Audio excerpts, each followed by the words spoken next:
Maybe far away, or maybe real nearby. She may be pouring him coffee. She may be straightening her tie.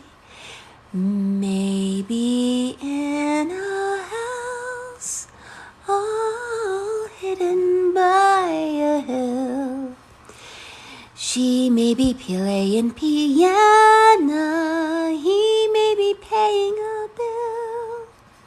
The movie Annie is coming to me because I am seeing in some of your readings that the movie Tangled is becoming truer.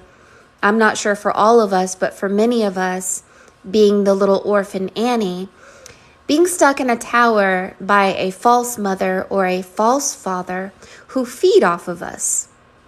They will tell you that you are the bad guy. They will raise you to feel bad. They will raise you to to look at yourself in the mirror and see something that is not you.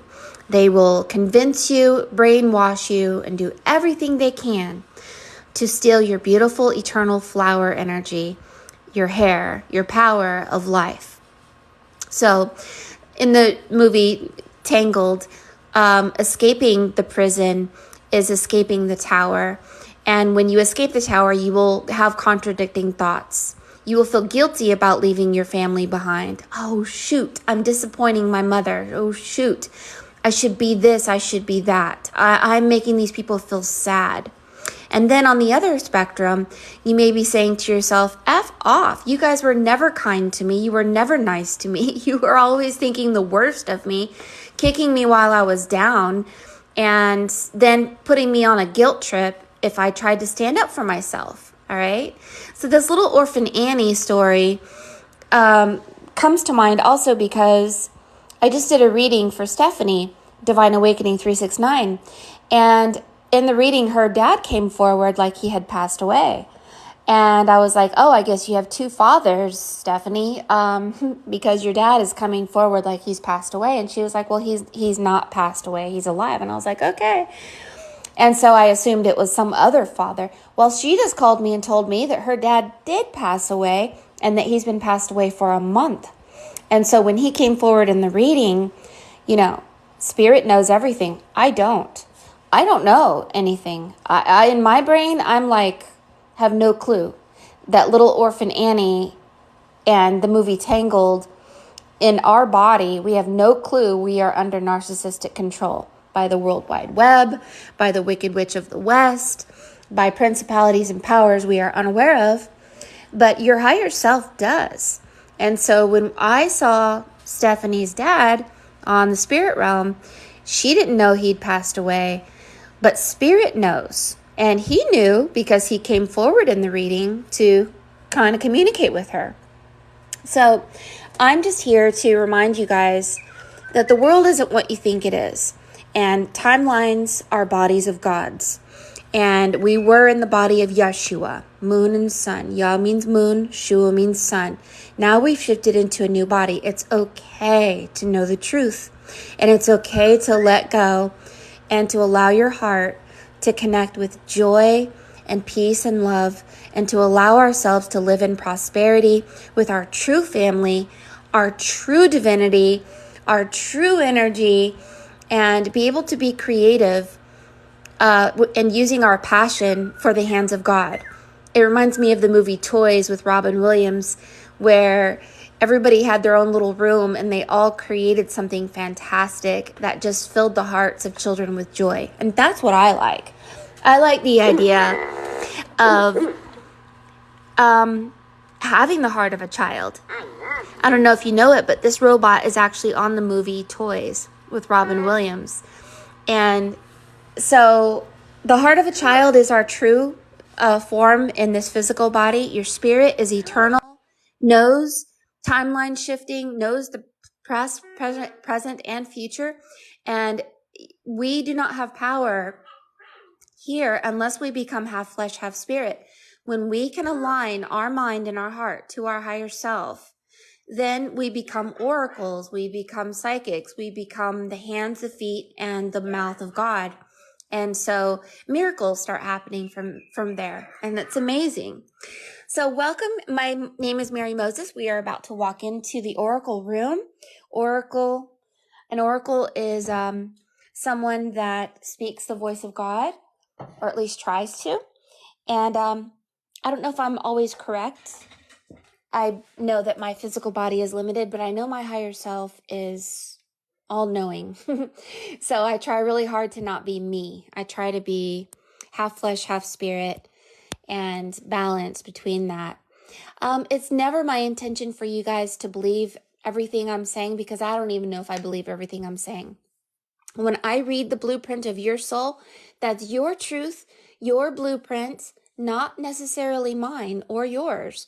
However, if you're here, you may be meant to hear a message that speaks to your heart and awakens you and just goes ding-ling-ling. Oh my gosh, that makes sense. And now I remember. The awakening is dizzying, spinning around, wanting everyone to look at you and love you.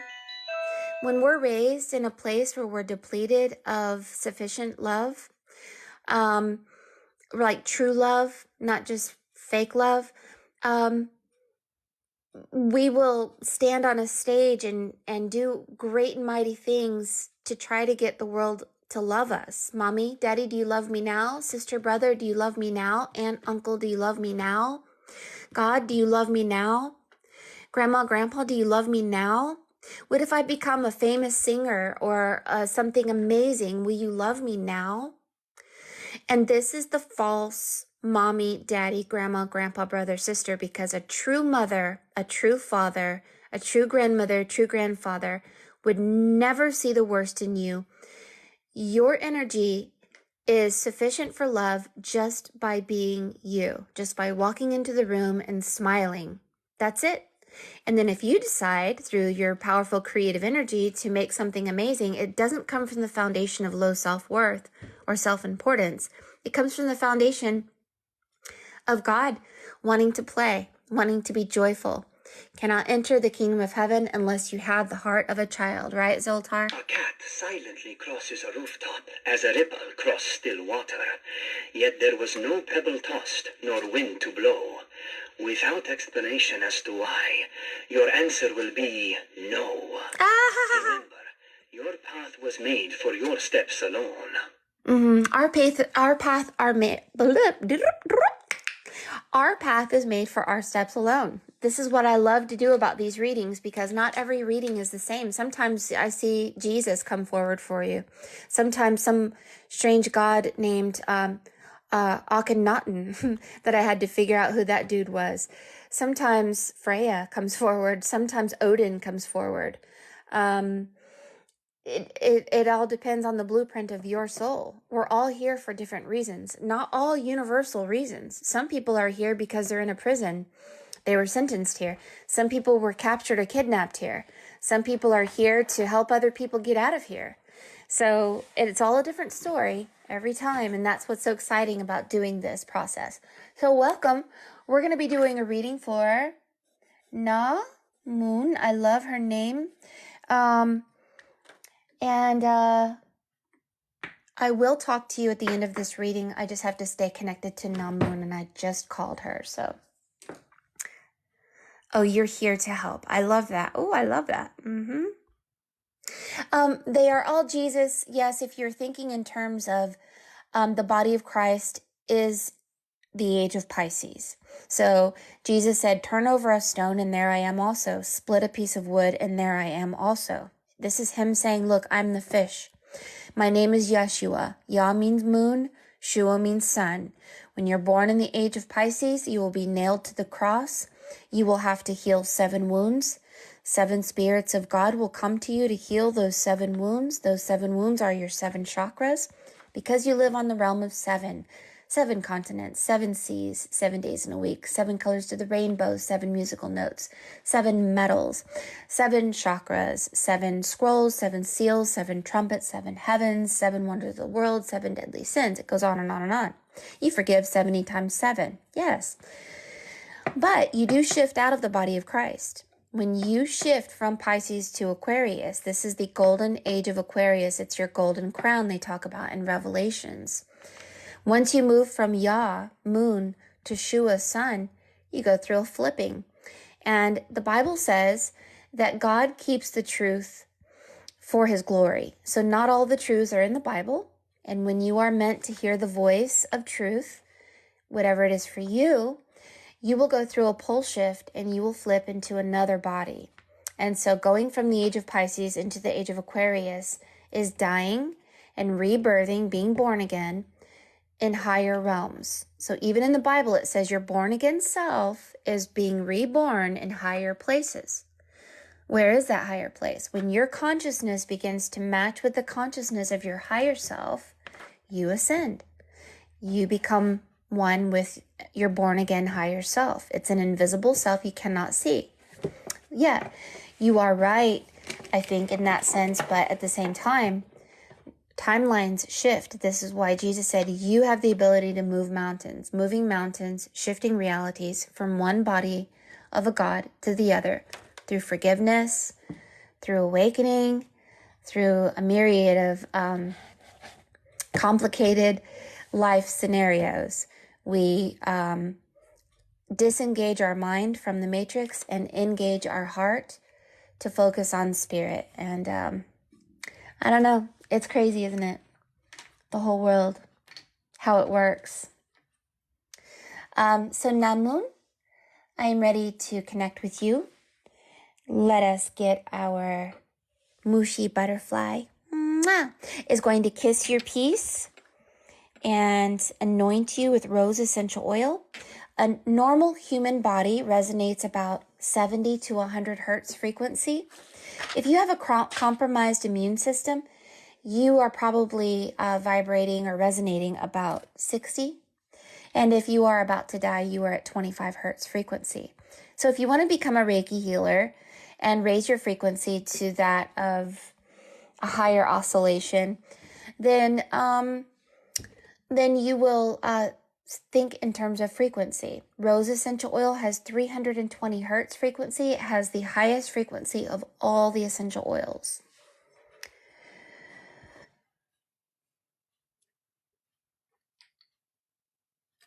If I hear a song, it's just for you. And be aware that this reading will be recorded onto my YouTube channel, Mary Moses Art.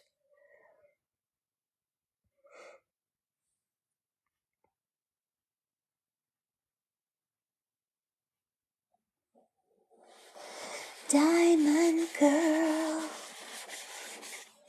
you sure do shine. Glad I found you. Glad you're mine. Oh, my love, you're like a precious stone, born of earth, that heaven has rained on. Makes no difference where you are, day or night time. You're like a shining star. How do I shine without you? 'Cause it's about you that I am. Whoa.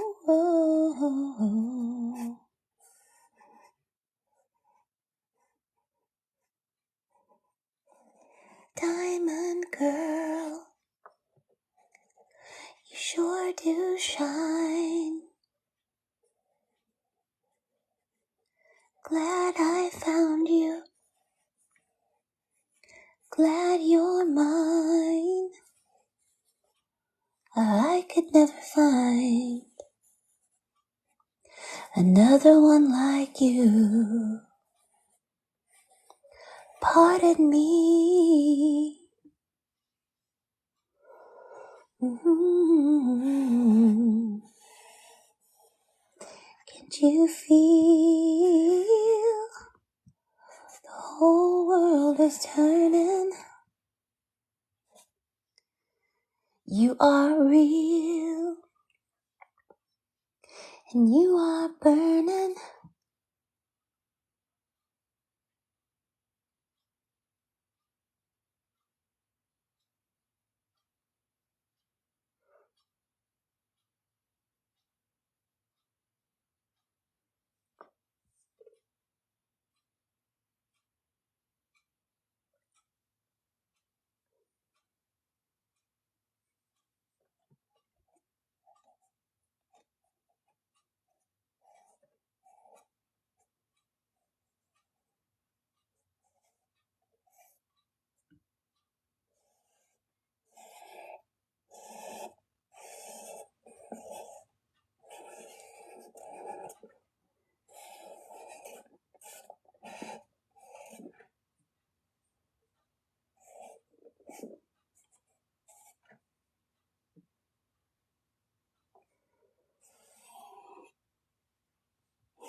You're going through the battle of dark and light, and there are people who will try to take your power and your energy, and you're learning how to preserve your power. You're learning how to collect power.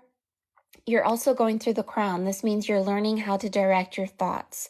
You're realizing that your higher self goes where your thoughts go, or tries to help us. But when we think the worst of ourselves or others, or think about how terrible the world is, we will send our thoughts to a lower realm, and then your higher self, which is like our text from the never-ending story, gets stuck in the swamp of sadness.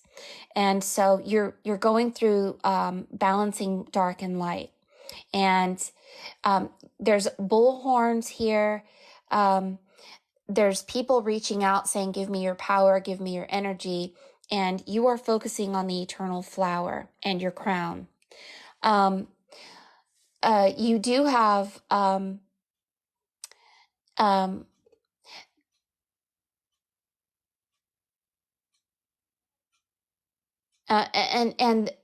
these are all the pieces of your soul. There's like lifetimes that you lived. There's soul sickness. There's some woman here.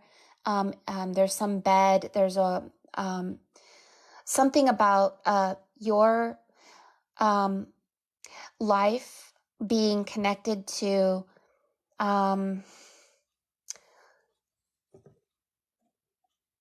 let's see who this person is. So it's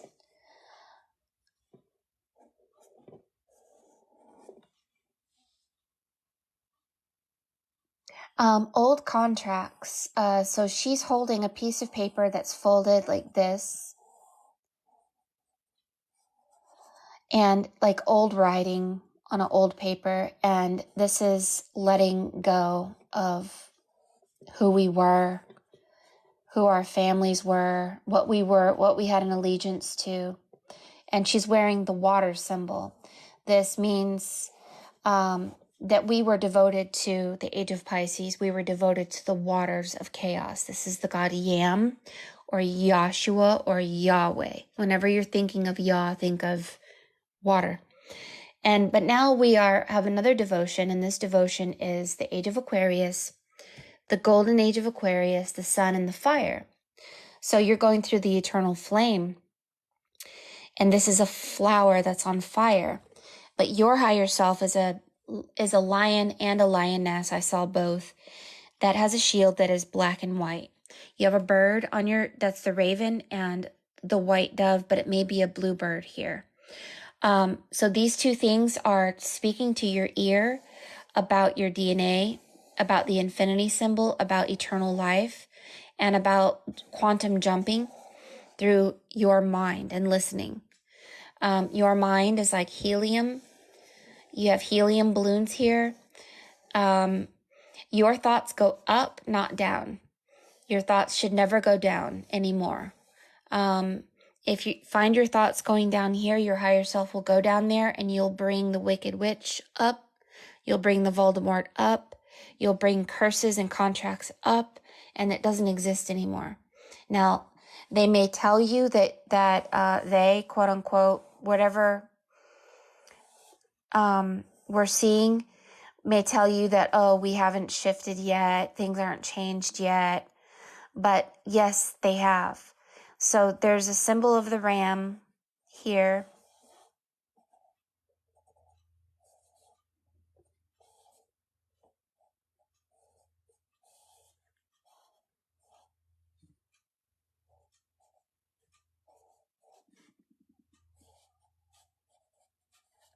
In front of a house. So these are, when I see a house, it means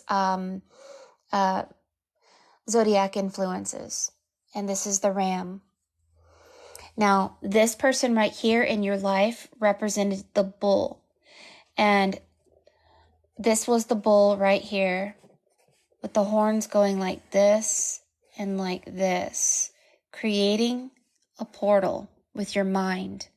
Your mind is a portal. The horns have different explanations, but we in our past forsook our power to use our mind because we had something blocking the bull horns. So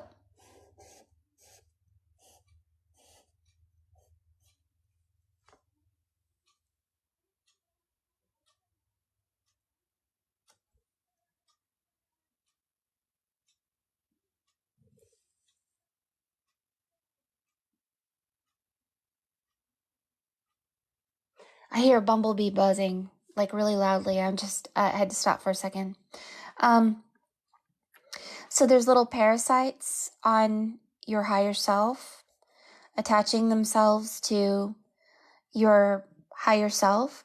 And it could mean many things. You have strange Norse mythology symbols here.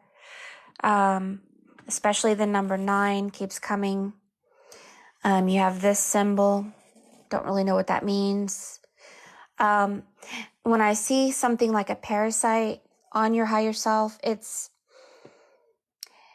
believing something that's not really true, and it pulls you down, pulls your energy down. I would have to say that you're doing a great job focusing on this flower that looks like a poinsettia. Poinsettias come at Christmas time, and you have a dragon here.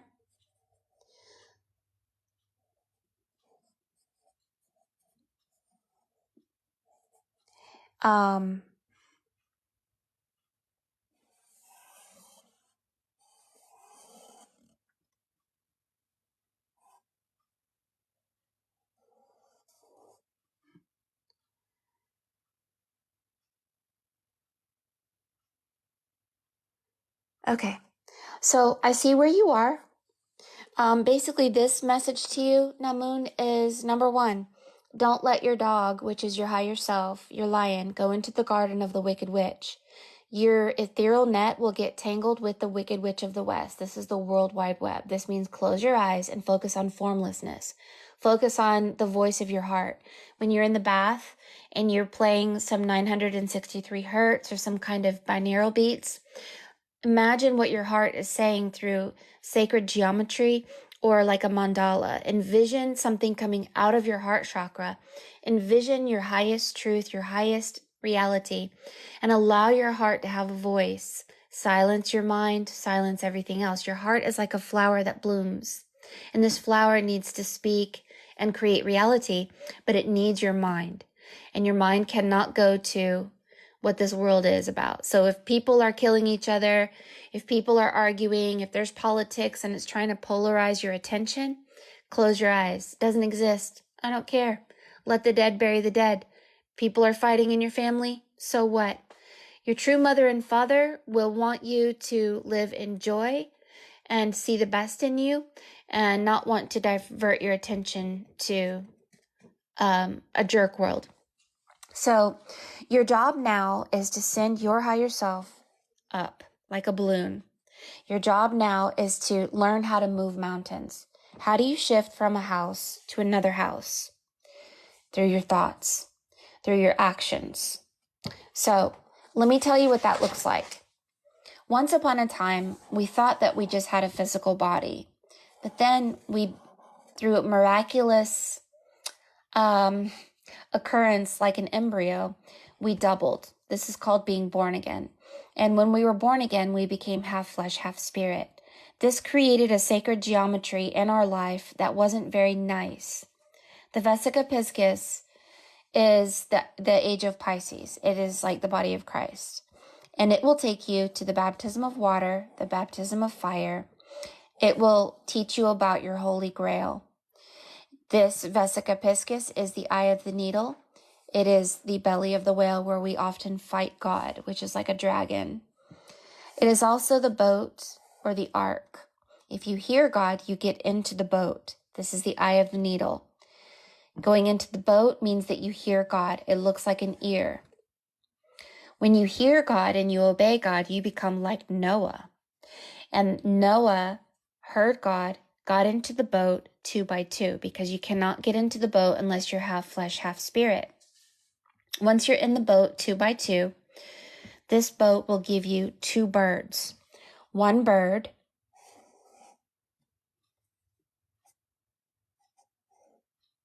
is the blackbird. This is you going through black and white. The raven and the dove. All right, so the blackbird represents your memories of who you think you are and beliefs and emotions that are false. So you send out your thoughts. Is this true? Is this politician true? Should I sign membership and sign myself to the matrix and to this world? And the black raven will never find your home because the black raven has not been purified through the truth of God. So then, once you get purified through the fire, your black raven turns into a white holy dove. This white holy dove does find your home, your truth, and leaves behind everything that's false. So once you're born again, you will not only double, you will triple. And when this tripling occurs, it's called the Deathly Hollows or the Trifold Flame or the Threefold Flame or the Trinity. It's why Neo found his Trinity on the Matrix, or why Harry Potter found Harry, Hermione, and Weasley. This is about expanding your mind and your heart to work in a more unified way. So the threefold flame is male, female, and spirit.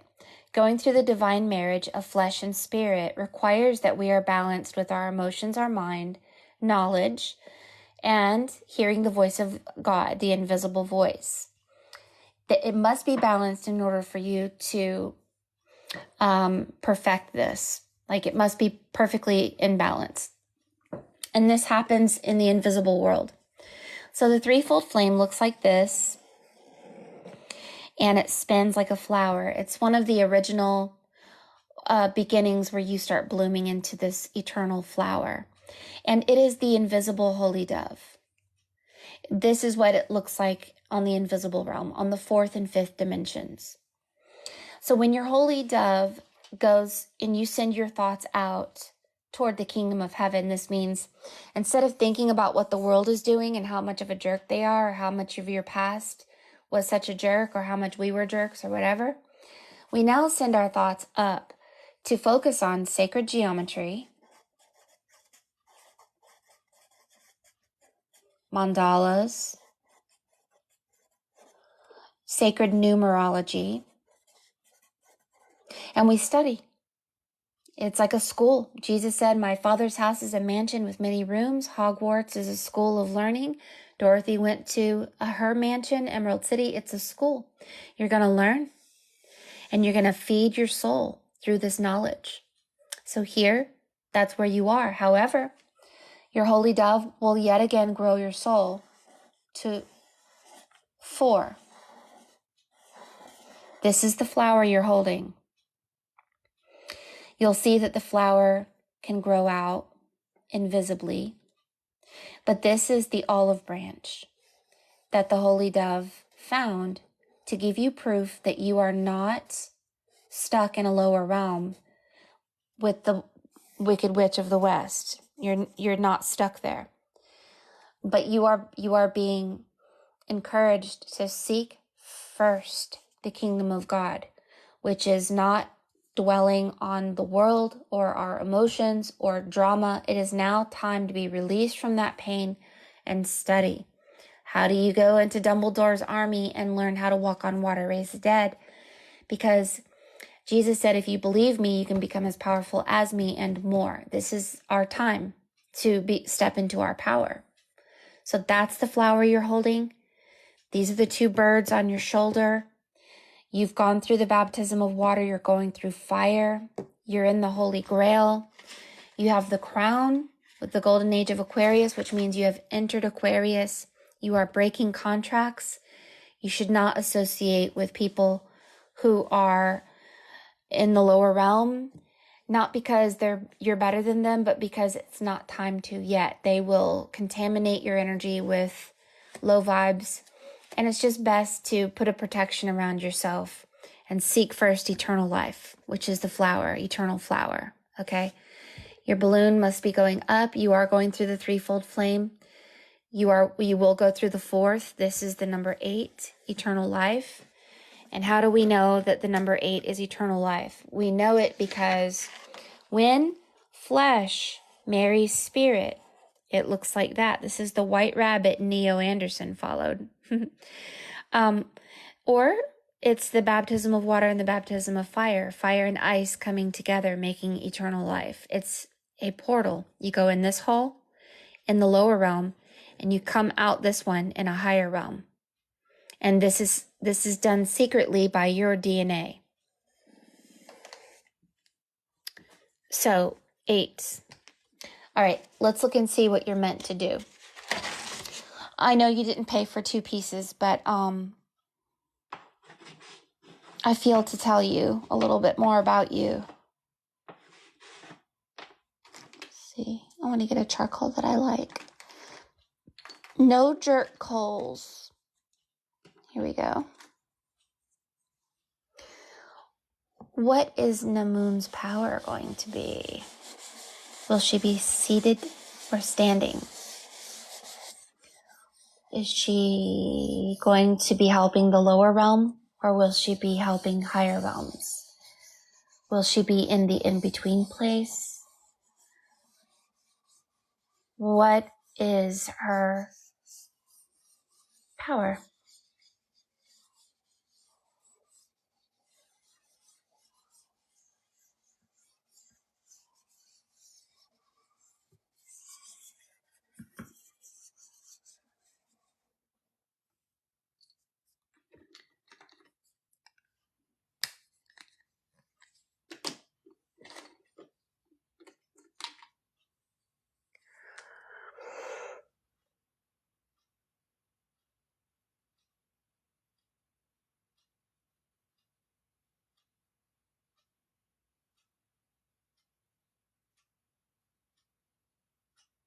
If I told you what your power is, I don't want it to scare you. In the sense that I think many of us aren't quite ready to know yet, like what we do. But here you have a sacred heart, and it's a lock, and there's a lock around it. All right. And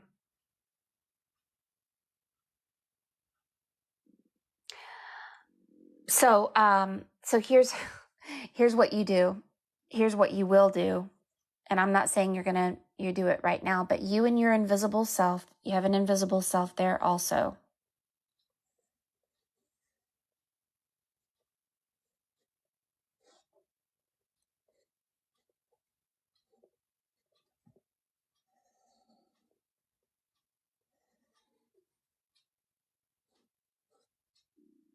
Just this is invisible.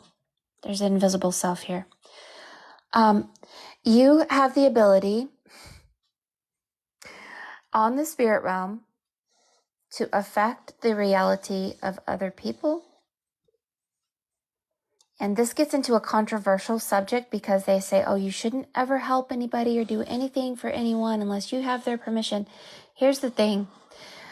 I have helped people on the spirit realm whom I didn't even know needed help because I'm just a witness in this body.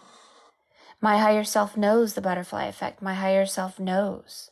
And my best friend's son was stung by bees. I saw it the day before it happened on the dream realm. I have literally helped people avoid death by changing timelines. So here is an energy coming out of your heart. It's paper dolls. All right. So, I'm going to have to, you need to come to a class of mine to teach you how to use your mind appropriately, because you're going to start seeing these things on, in your dream realm and your spirit realm. If you don't, then you have to hunt for power. There's things that you have to do with your mind and your actions to get power, so that you know what you're doing. And you don't have the power, your higher self does, but you can help and you can witness what's going on. So this person is, their reality is being completely, there's a cross over their face. So their reality is being influenced and corrected. Oh, you have a giant diamond here. Oh, diamond girl, you sure do shine. Glad I found you. Glad you're mine. It's your Merkaba. Yeah. So, your Merkaba in your heart and your higher self on the spirit realm, literally, if someone is about to die, this is what I do. If something happens to them, you can timeline shift and literally change the outcome of what could have happened to them, because your higher self is a time traveler. So you, through your heart chakra, your Merkaba in your heart, are going to save someone from an untimely death. Death doesn't really exist. If someone does die, they choose to die. But there are soldiers like you and me who save people from their untimely death because it wasn't their time. So here's your beautiful flower.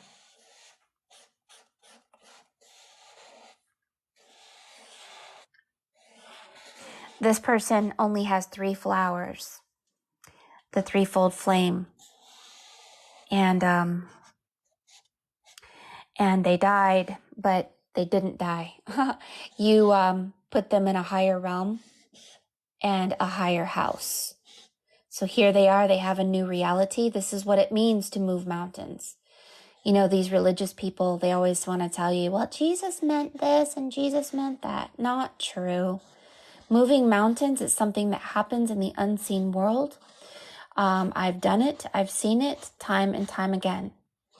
I think that we need classes on this for those of you who are ready to start learning how to do this, because it requires that we use our mind and our actions appropriately. So if you have the freedom to use your mind and actions appropriately because you're out of the World Wide Web, then you're going to clean your house, clean your car, feed the birds, water your plants.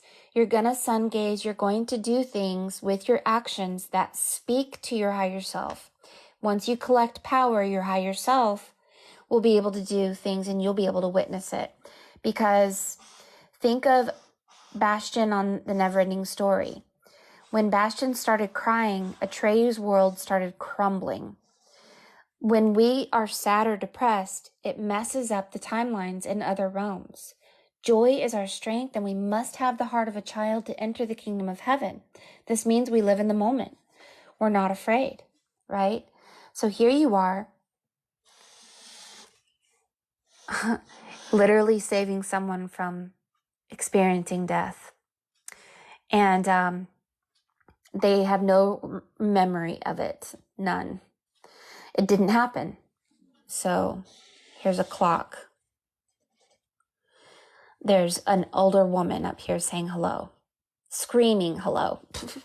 Hold on. It's somebody saying hello to you.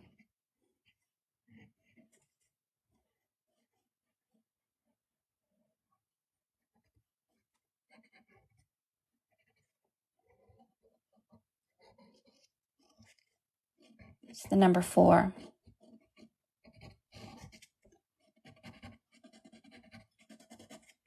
It's an older woman. Let you look at her really closely. That's her. So here's how it works. I'll try to explain it as quickly as I can, but literally these are classes that can take a week or more to explain. First and foremost, you have to learn who is your enemy. Your enemy is someone behind a helmet under mind control. The archons. The deception.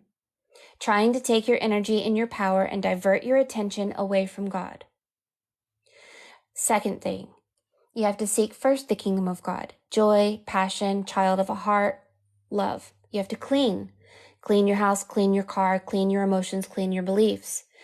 And then you will begin feeding the birds, feeding animals, watering plants. These are all actions that speak to your higher self, and it helps you to collect power. Walk barefoot outside, sun gaze outside. Drink water, energize your water, eat honey. Honey will help you become an oracle. Don't eat so much sugar. Your higher self will begin talking to you about what to eat, not to eat. Before you know it, this invisible voice will speak to you all day long through your actions, and then all night long you meditate on the spirit realm. And here's another thing. The spirit realm is a confusing place. Every time we dream, we think it's about us. It must be about me. It must be about me. Not anymore. We're nothing. We are only soldiers of God now. We don't really matter. We're taken care of. We don't have to worry for anything. Now, whatever you think about or whomever you think about, you will either see them from above, in front of them, or behind their eyes. So don't think about these people, because if you begin to see behind their eyes, you will adopt their deceit, carbon copy it onto yourself. When I see through your eyes on the spirit realm, it's not because I willed it. It's because my higher self is more powerful than I am. I am only witnessing it. For instance, I was taking a friend of mine to church. I've never been to that church. I was thinking of the church. My higher self went to the church. I saw this woman. She lived in a little white house. There was this black blob there. It took me by my hair and slammed me up against the ceiling and the floor. It was a terrible thing. I go to the church the next day. The woman I saw in my dream was the leader of that church.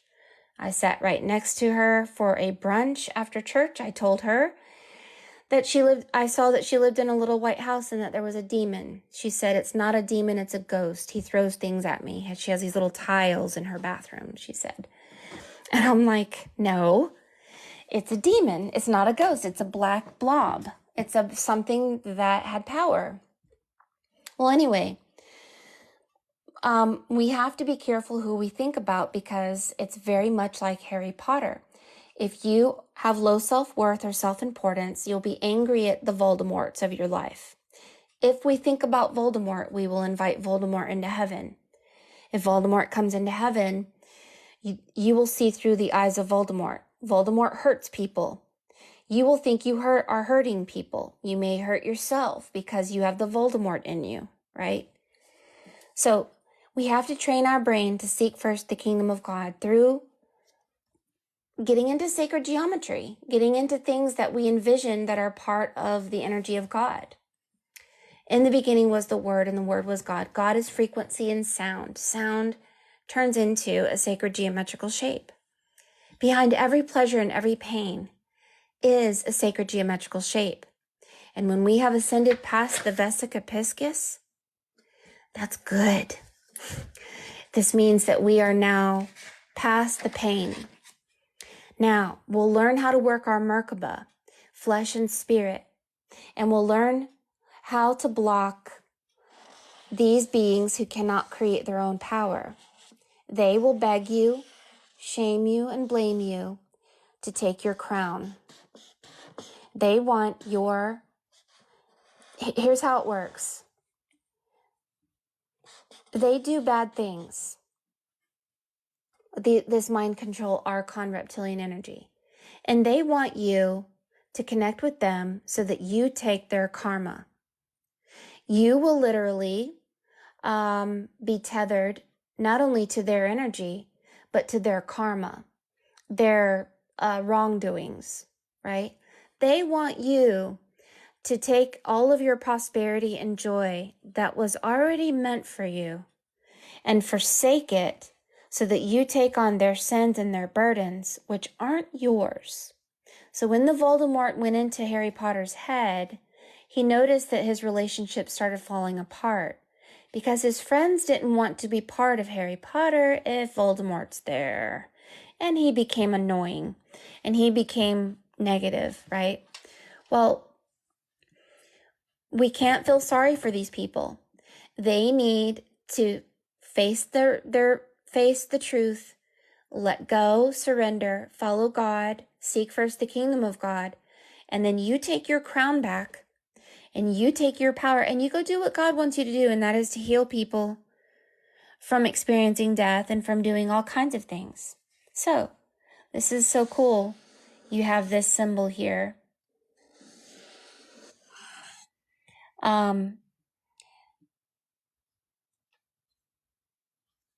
There are sacred geometrical shapes that you can envision that changes things. If you first start out getting into sacred geometry, you're going to learn about the Merkaba. The Mer means love. Ka means energy. Ba means soul or sound.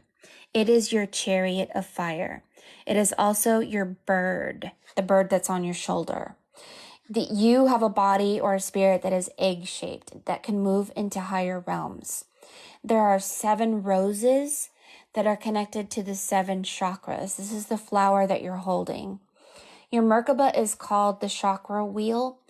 It is a cube that opens into a cross. So you open your cube into a cross. That's your Merkaba over that face right there. You have to develop your rainbow light body and understand that your rainbow light body is a net. And that can either get tethered to the World Wide Web, the Wicked Witch of the West, or to God.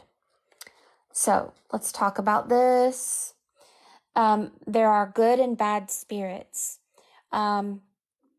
We have the agenda to help and not harm. The cross is being trapped in a human body. So this person is trapped, right?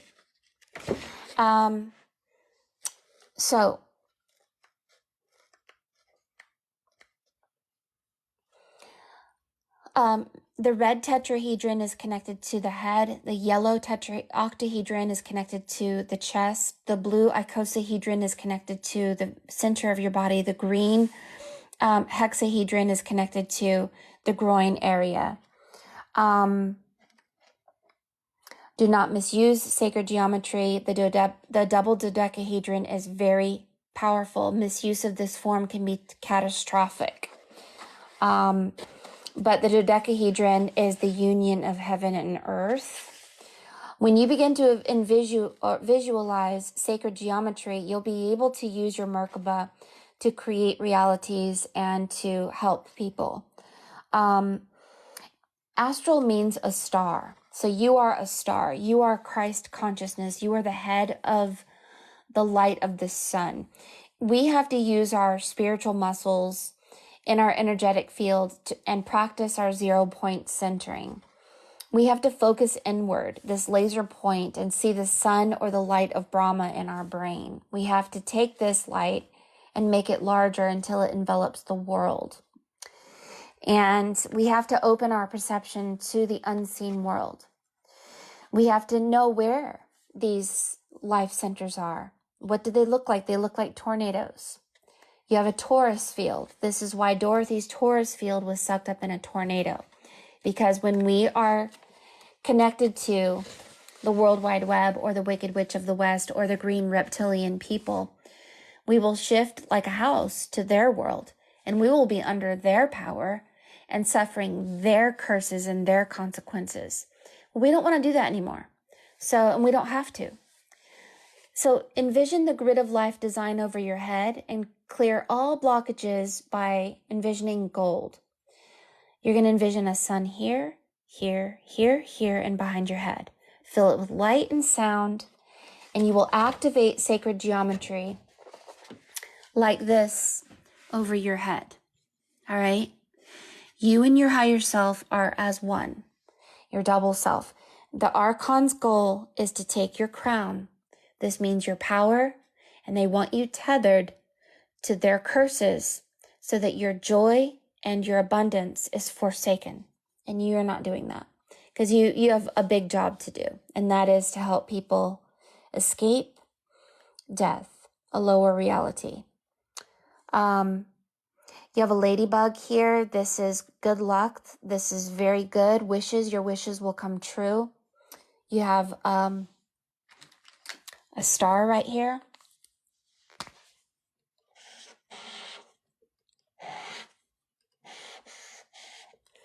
This is fire and water, or water or ice and fire.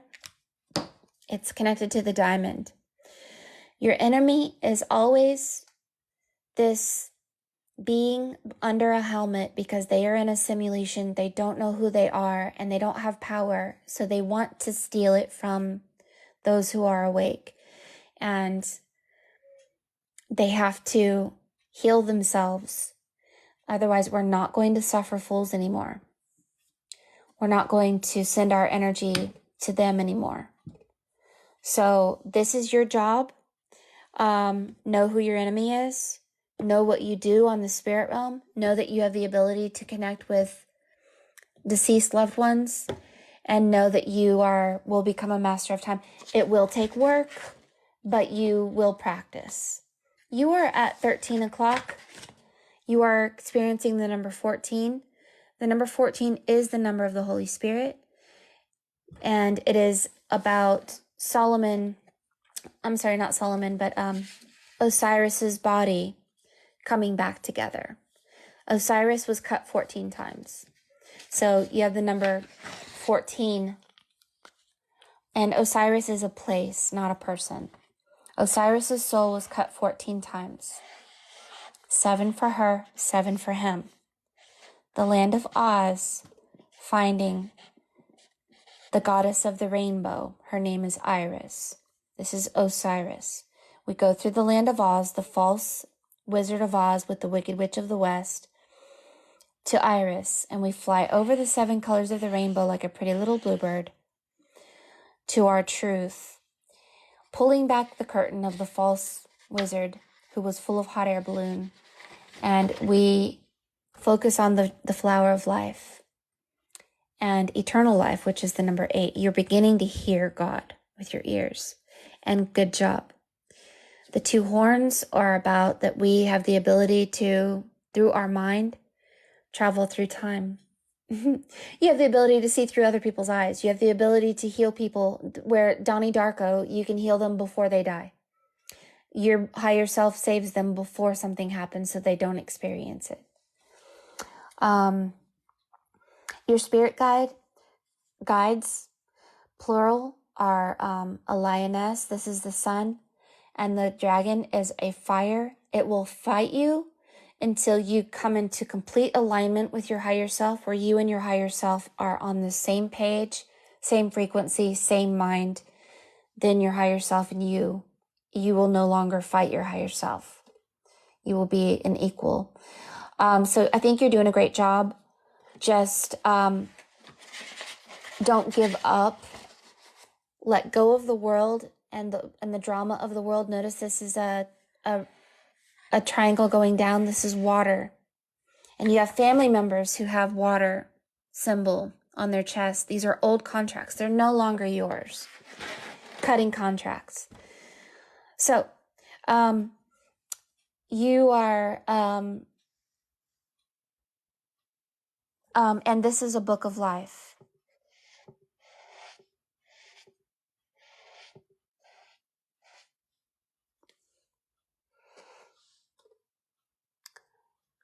And look, that is so beautiful over the crown right here. Wow.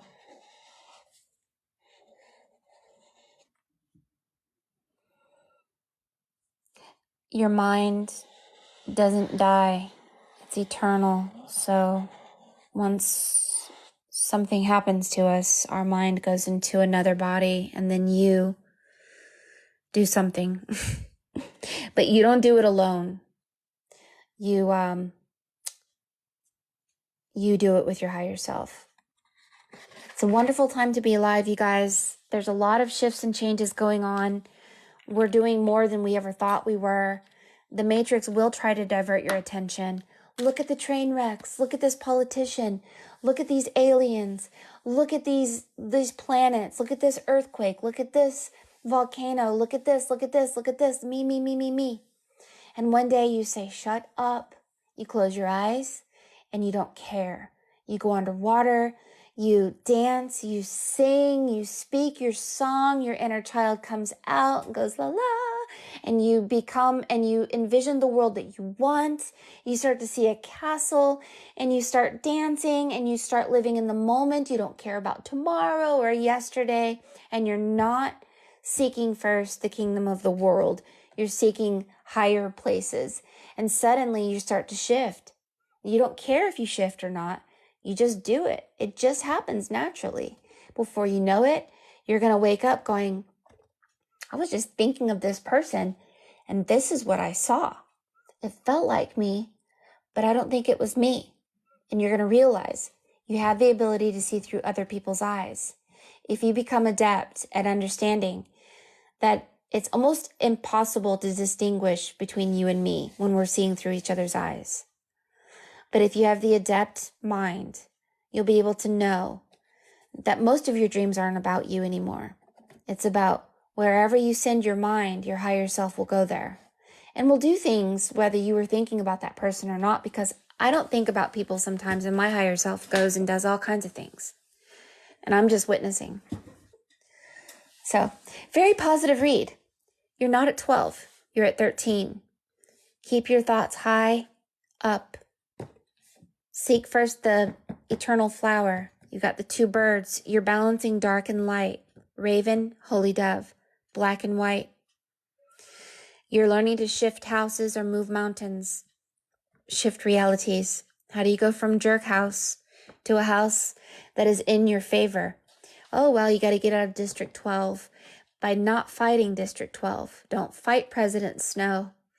Just close your eyes, live in the moment, and suddenly things will start working in your favor because you're not giving your power away through their tactics of trying to get your attention, if that makes sense to you. Okay, I'm going to look at your comments now.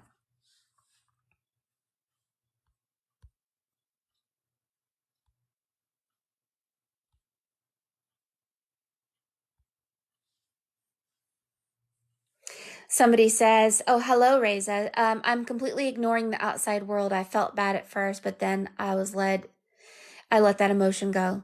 You guys, please follow Reza. That is a wonderful comment. Yes. Think about the story of Willy Wonka. Willy Wonka was in a little house, and his dad was a jerk. Hey, Dad, I just want to eat chocolate. I don't want perfect teeth. I want to be a child. I want to enjoy being a child. The dad says no, because this might happen, that might happen. You might rot your teeth out. And the dad didn't even care that the boy had an energy connected to a passion that would have led him to a wonderful world. But his dad was all about this narcissistic, mechanical mindset. So this is like Willy Wonka's dad, the narcissist. So Willy Wonka left his family behind. Bye, Dad. Bye, Mom. Bye, everybody. I'm going to go and I'm going to create a chocolate factory. I will put a fence around it and I'm going to make flying birds and amazing things, magical things that nobody ever thought about doing because a child has that ability. The child has all the power. Your child heart has all the power. So Willy Wonka became this great person because he followed his heart and his child passions, leaving the narcissistic family behind. When you come to this point in your life, the golden ticket is the golden age of Aquarius, and you might invite people into your castle. You might say, "Hi, Charlie, here's your golden ticket." But these people that you invite, you're only inviting them temporarily to test them to see if they hear God or if they hear selfishness. And if you meet someone who you invited into your castle who is selfish and rude and thoughtless and doesn't live in the moment and doesn't obey divine timing, they go down in the garbage chute. You don't think about them anymore. You don't spend any more energy on them. You just kick them out of your castle, your world. Those who hear the voice of God can come into your mind. Those who don't shouldn't come into your mind because their only agenda is to distract you. It's like a battle. I don't like how Charlie and the Chocolate Factory ended because even in the end, Willy Wonka never really hugged his father that much because his father was still narcissistic, had never learned to love truly. And Charlie said, "Well, you have to respect your parents, Willy Wonka." And they tried to make us believe that, oh, we need to go back and respect our parents no matter what. But the truth of the matter is Willy Wonka's father was heartless and soulless and narcissistic. Charlie's family was loving and kind. Some of us have to leave those family members behind. Some of us have good, loving parents, and you don't have to leave them behind. But some of us don't.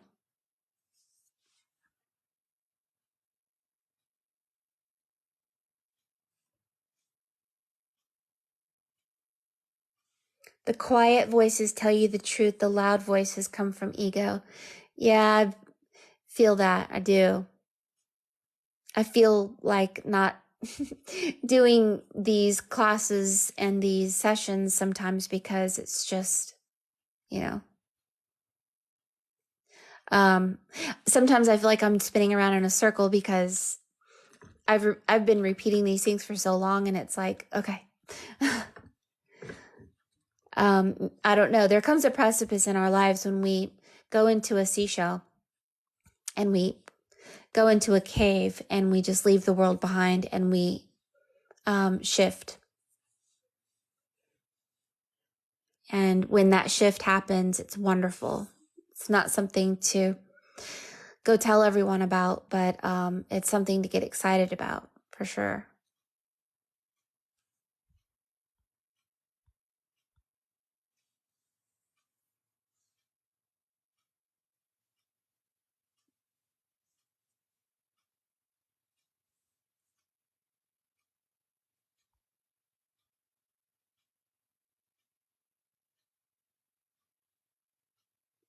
You want the bubble room in the factory? Me too.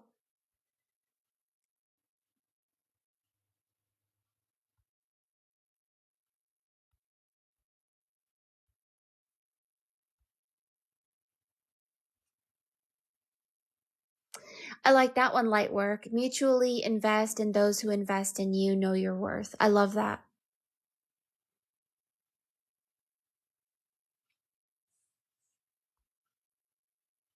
It does seem like a battle of self mastery. I think it's more about listening, though, because um, our higher self speaks to us through media, books, each other, animals, just all kinds of different ways. And if we hear the voice and we actually obey it, like if spirit brings you a book that you should study and then you don't study it, you know, we're supposed to grow. And when we're not growing our soul, we become stagnant or even rotten. And when we start to rot, we start to lose life force, power, memory, and everything else. We have to keep going on the choo-choo train and not look back. So the battle, sometimes we might call it a battle. It's really just laziness or procrastination. Thinking, well, did my higher self tell me to read this book, or is this just me, or whatever? Um, if you stop growing, then time stands still, and maybe that's a time for you to stand still. But um, we can't stand still for too long. The growth must continue. Learning must continue.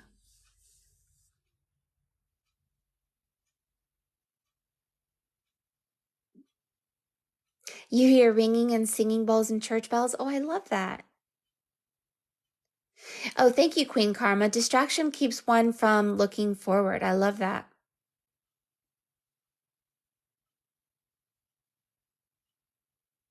I've been asking my guides to send me someone matching my frequency to speak to me. I love that. The number nine is a myriad of things. Three, six, and nine are it's a master number. Um, Notice it's 7, 8, 9. Okay. So then this would be 6, 7, 8, 9. Then this would be 5. There it is. 5, 6, 7, 8, 9. This would be 10. This would be 11. You've gone through a flip. It's upside down. So you're in a flip world. If this is 6 o'clock, this would be 12. So you've gone through a flipping.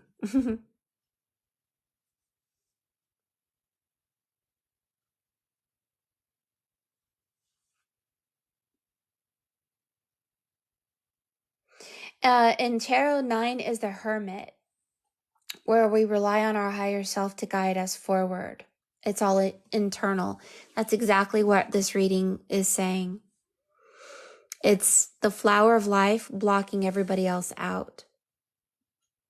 No longer under the control of zodiac signs, no longer under the control of what people say, no longer under contracts of our past, no longer controlled like a puppet. Now it's about keeping that crown on our head to step into our power. The flower of life is sacred geometry that blocks out all other truths. And then suddenly we find ourselves doing things on the spirit realm. And this looks like a hospital, and this is somebody sick. Not necessarily sick, but I would say unaware. Those of us who are aware are going to help people who aren't.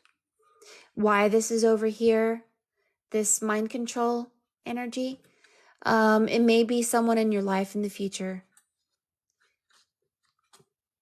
Be careful.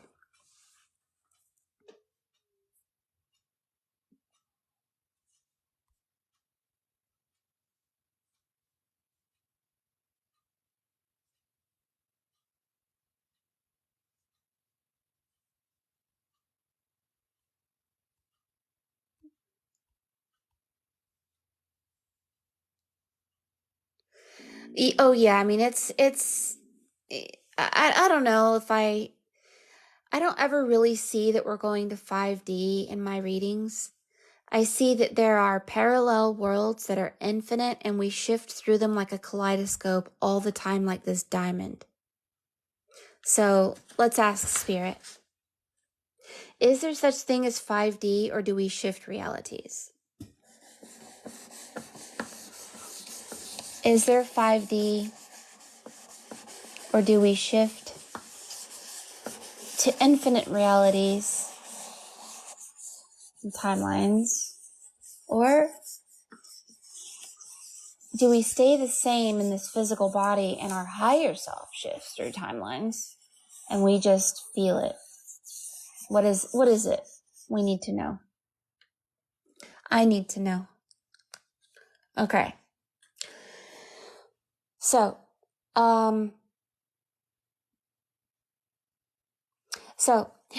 think of a jellyfish in the ocean, Spirit says. And the jellyfish has tentacles.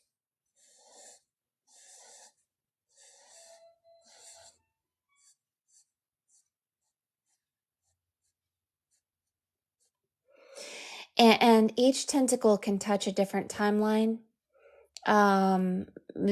Always feeling different things. You have tentacles on the spirit realm.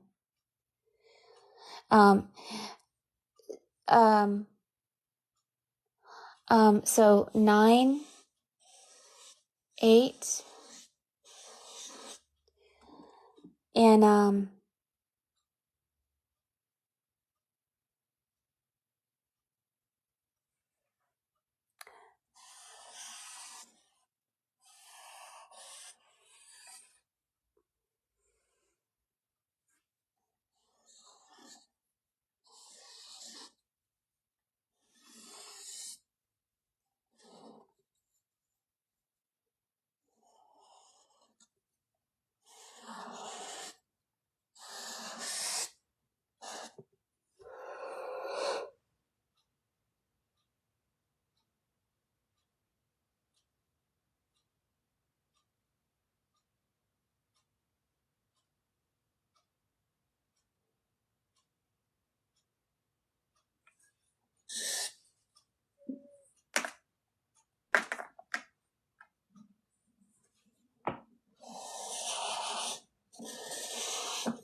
okay.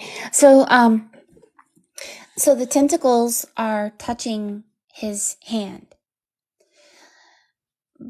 And this person is being touched by these tentacles. So this person is telling him, oh, this is the truth because these are the tentacles I'm receiving.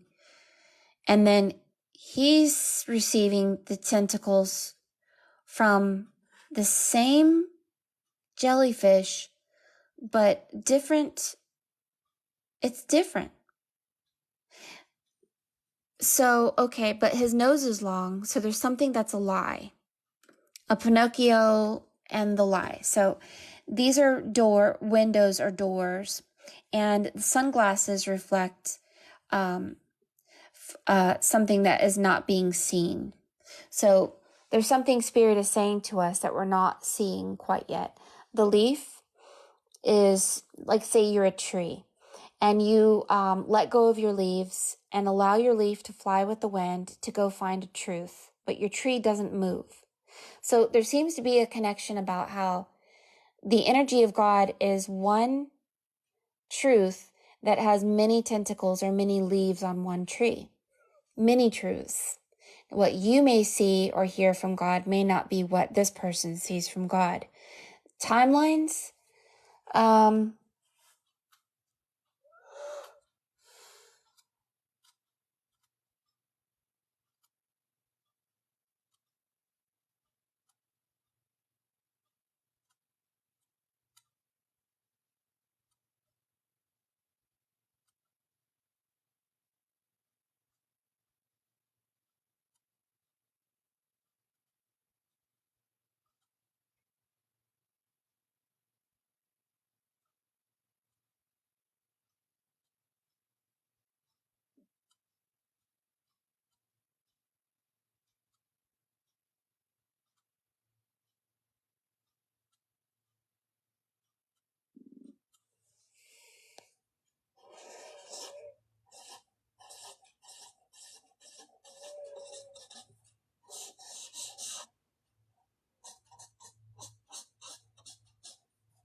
Spirit speaks in such strange ways.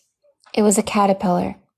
The caterpillar experiences time different than the butterfly. The butterfly doesn't experience time the same as a caterpillar. If you're a caterpillar, you're going to see something different than the butterfly sees. They will be experiencing parallel worlds that are different. The number 9 and the number 8 are very similar, but they're different. They're side by side, but they're different. Um,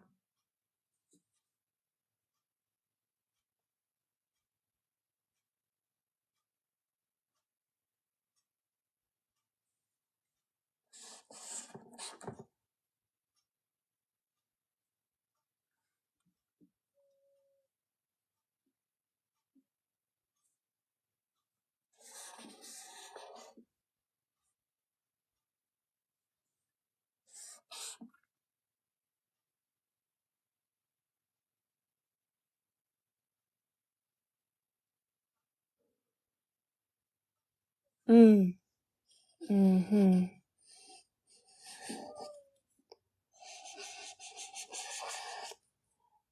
Tentacles coming out on the brain too, like a jellyfish.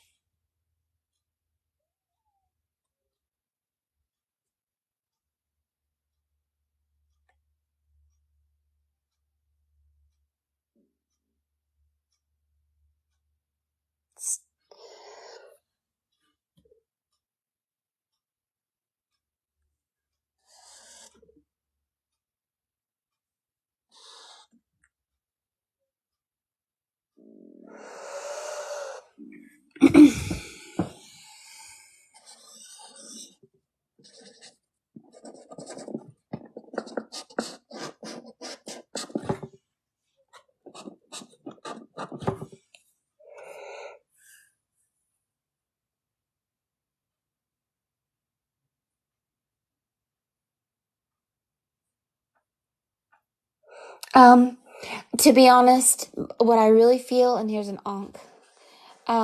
What I really feel is that our mind has the ability to go anywhere. On the dream realm, when our eyes are closed. When our eyes are open, we're going to experience a reality or the tentacles of God in the daytime. At night, we're going to experience a different tentacle that is a different timeline. Daytime and nighttime are different timelines.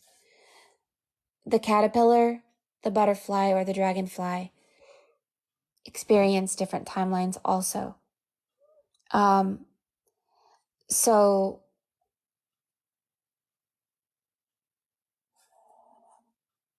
I see 5, and then I see another 5. I see 5, 5.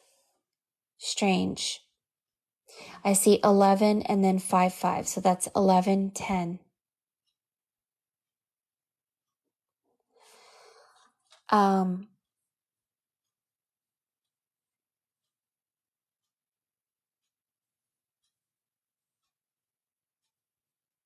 But something is false with the long nose.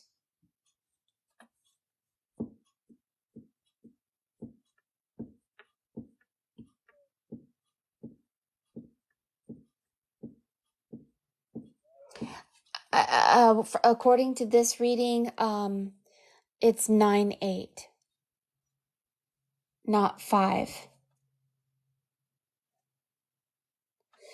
8, 9.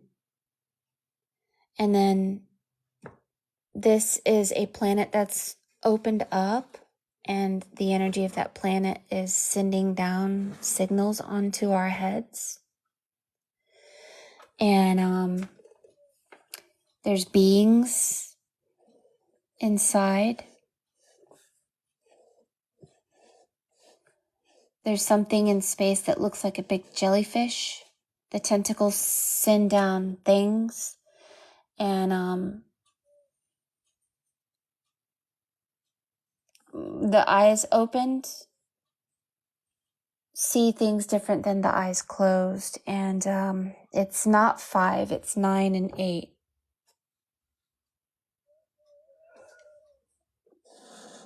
The arrow going down is 5. And then down here is, I don't know what this AOL means. But the glasses make the number 8 not put together. This means that nighttime and daytime experiences in our brain is different. So you could be in 9 or 8D when you dream at night, and then during the day, it's something else. And it looks like it shifts all the time. And there's these cloaked beings. They don't have faces. And I don't know what they do. And there's something about a thermometer, a temperature gauge. Something about the temperature. Something about the rising and falling of temperature does something.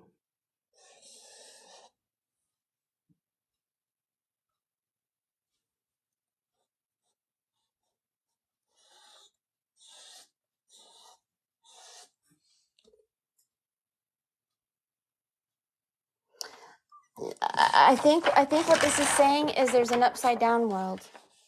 And when you turn it upside down, this world right here, things shift and change depending on the weather.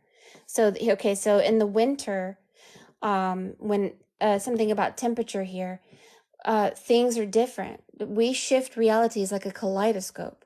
So when it's time for us to be in 8 or 9, we go there, and then when it changes, it goes somewhere else. Now it turned to 7 here.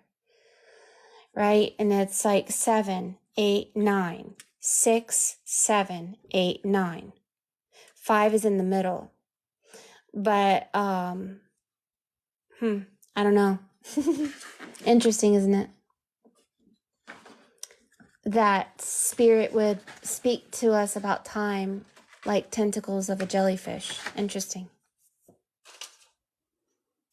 That would make sense. This is a Merkaba. Tentacles coming down, touching the heart, activating something in us like tentacles.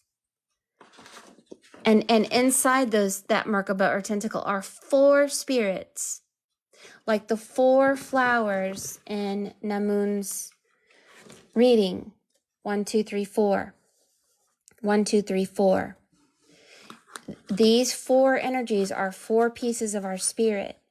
And it's like a piece of paper. Sometimes we're in this timeline. Sometimes we're here. Sometimes we're here. Sometimes we're here. You have 4 pieces to yourself. Sometimes our pieces bounce to one of the 4 different timelines. Sometimes we're in the higher realm. Sometimes we're in the lower realm. It flips 4 times. So 8, 9, 6, 7.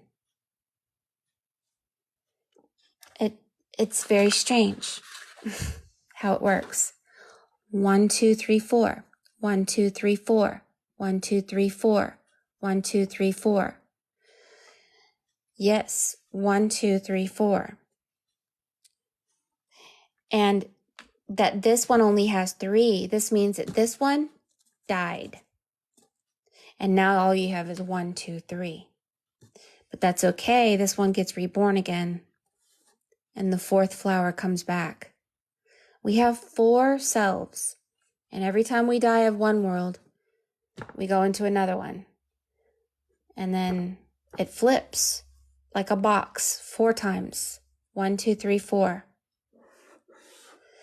So yes, we may ascend to 5D, but which piece ascended to 5D? Because it flips. Look, she says 4. She's holding up 5, but she is holding the number 4. Something about our soul having 4 pieces. So there's some secrets here. It's very interesting. 1, 2, 3, 4. 1, 2, 3, 4.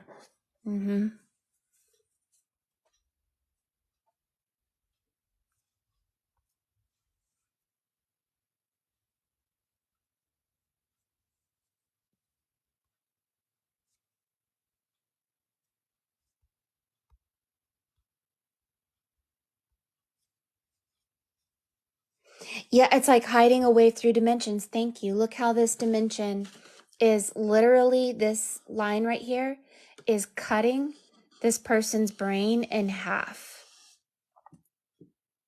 So they lose a piece of who they were that died.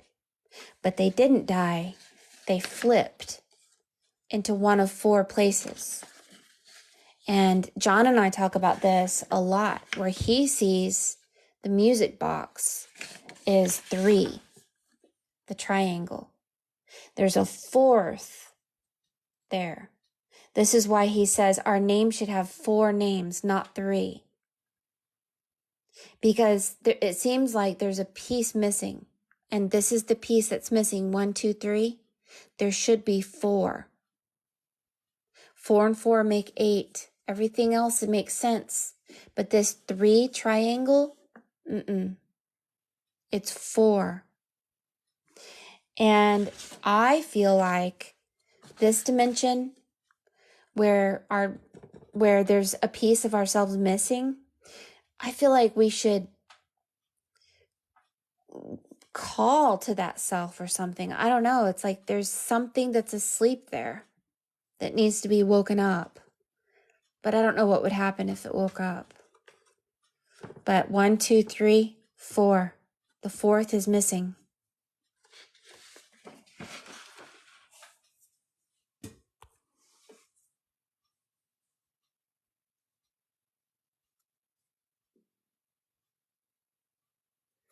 It does seem like a pruning too. It does.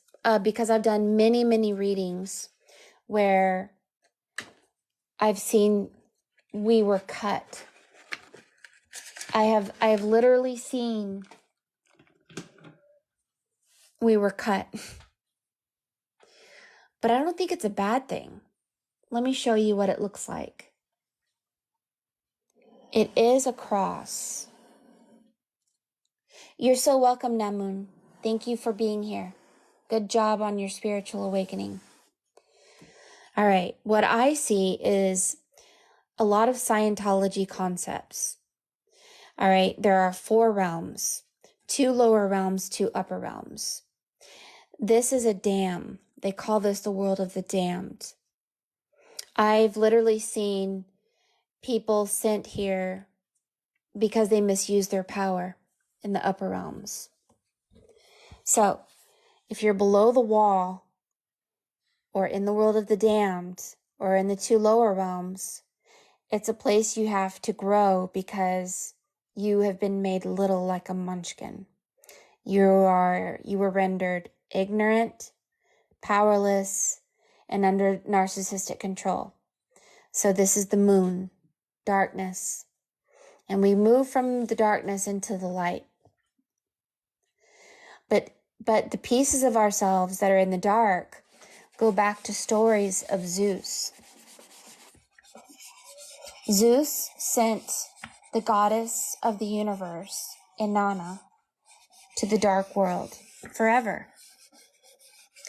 And Enki saved Inanna from the dark world and replaced Inanna with Inanna's brother. So Inanna's brother came and stayed in the dark world so Inanna could go to the heavens. This is what it's saying. Depending on the season, a piece of ourselves has to experience darkness and ignorance and memory loss, while the other one enjoys knowledge, power, and awakening. But we go through a pole shift. Every 11 years, the sun flips. So this thing turns. All right, so imagine this turning. If you find yourself in the higher realm and you feel like you've ascended, it may just be temporary. Because if this thing turns, you may find yourself up here, even over here. But this thing's going to turn and we're going to go back down again. But there's a secret that Christ said, look, if you become part of my body, you'll live forever. You won't experience death. True. But the only way to stop shifting all the time is to stay in the eye. This is the center of the clock. And I'm not sure exactly how it works, but let's let Spirit talk to us about this, because these are stories that are spoken about in Egyptian mythology, Greek mythology, Norse mythology. Odin was up here. One of his eyeballs fell down here. This is a story where the Son of God went down here. All right, and we're constantly going down, up, down, up, down, up. So, according to this reading, when you're up here, you become a scryer. You become a oracle. You hold the ring of power. You are in the letter H. You are in control. You have the crown. You aren't just yourself. There are angels. Things work in your favor because you are out of District 12. All right, that's that. Now, this world.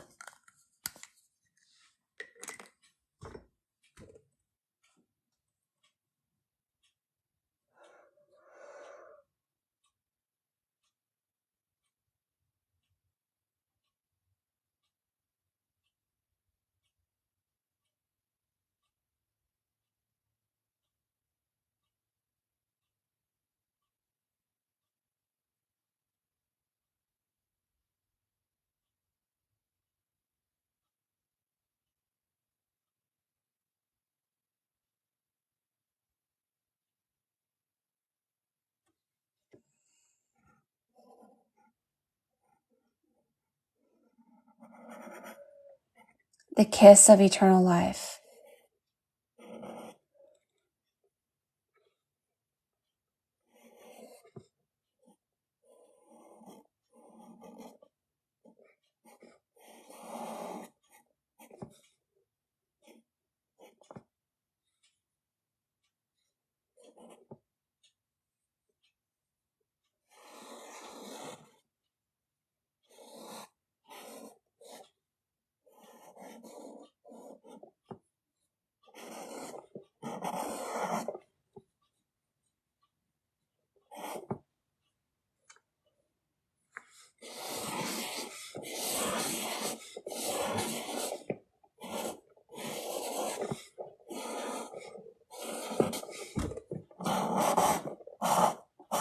Book of Life. Seems to be one of the higher realms is a place of learning. It's a place of hearing God. It's a place of becoming more than yourself. It's a collective consciousness. It's a time of protection. It's a time of learning and stepping into the hands, the feet, the mouth of God. The other realm is about the kiss of eternal life, being forgiven for 666, whatever that is. Leaving the teardrop. This is the baptism of water, the age of Pisces. Being able to shift through timelines, spacecraft, something about being entered into a higher realm forever. All right, but then down here, these people hold up the higher realms.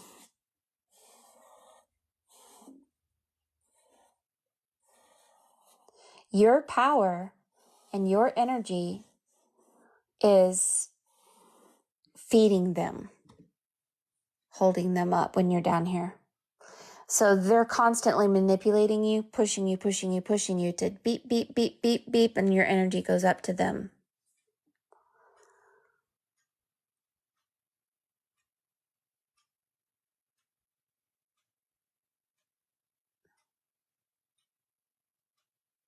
There's some strange looking being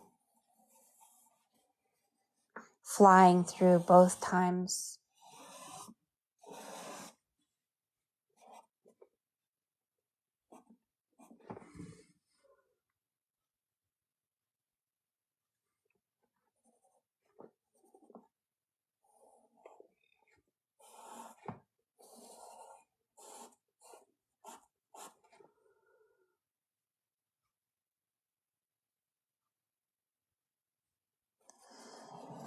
In your power, which is your hair, these invisible things, they feed.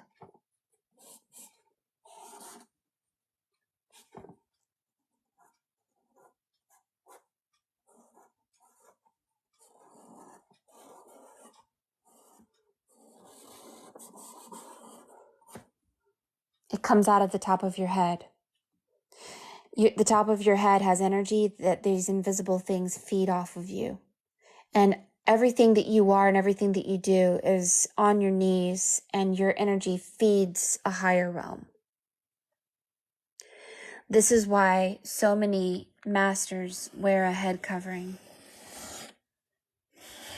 And the kiss of eternal life is kissing the top of the head. No longer feeding these things that feed off of the top of your head. But this place up here, it's like and it's a ring of power. It's a place of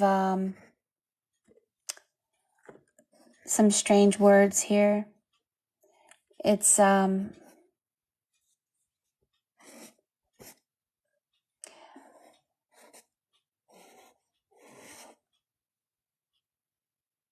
this is heaven.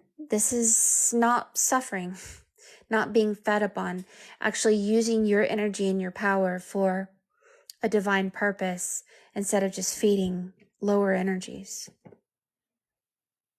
So I don't know what these things are, like parasites. They feed off of us. They eat off of us in a dimension. So if we're down here, they're up there. They're very close to the bottom. They can't get past this barrier, and they feed off of your hair and your power of your head above here. And this is a place of suffering, and all of your power, all of your energy goes zoop up there. And they get to be free. They don't. It's a jerk. But this entire place down here looks like Christ. I would have to say that if you go through the body of Christ, which is Yah, which is moon, and go to Shua, if you get the mind of Christ, which is up here, you're free. But you have to go through the body of Christ first. The body of Christ, 7 wounds of Christ, activating the 7 wounds of Christ through the 7 spirits of God, Gospel of Philip says when you become illuminated through the light, Yah means moon, which is darkness. Shua is sun. This is the brain of God, the Christos of the brain, the Christ. The dark ones cannot see you or detain you or feed off of you or manipulate you. So becoming illuminated means that you have to be reborn, die before you die, get off the cross, activate your 7 chakras through the 7 spirits of God, become illuminated through this energy up here. And then you get the kiss of eternal life and you live forever and you have the ring of power and you can study and do all kinds of amazing things. But down here, you're manipulated, you are pushed and pulled in a world of drama just so they can feed off of you. They look like the jinn to me. This is a jinn. Tell me what you guys think.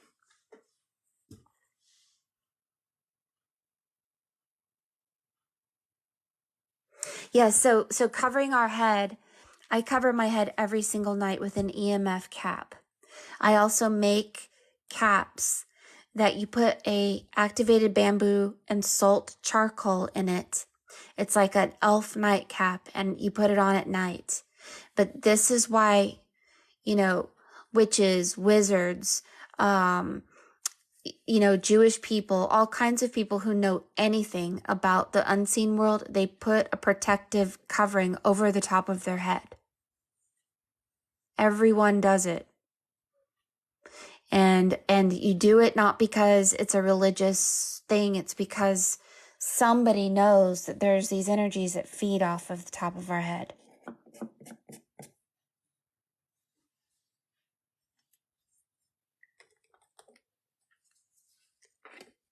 Always wearing a cloak, always having a head protection.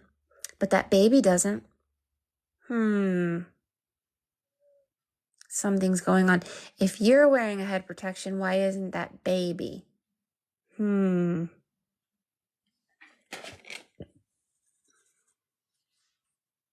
always wear a scarf at night, Queen Karma? Yeah, I got this EMF cap. You can't, if you put your cell phone in the cap, that your cell phone will not, you have no signal, it is offline. I wear it over my head at night and I should wear it during the day, but it's annoying. But yeah, we should be protecting our heads.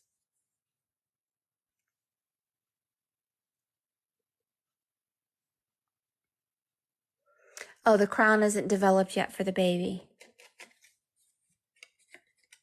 My child, Holy Mother Mary, through your maternal gentleness, show all mothers to be the beauty of motherhood and the dignity of all human life.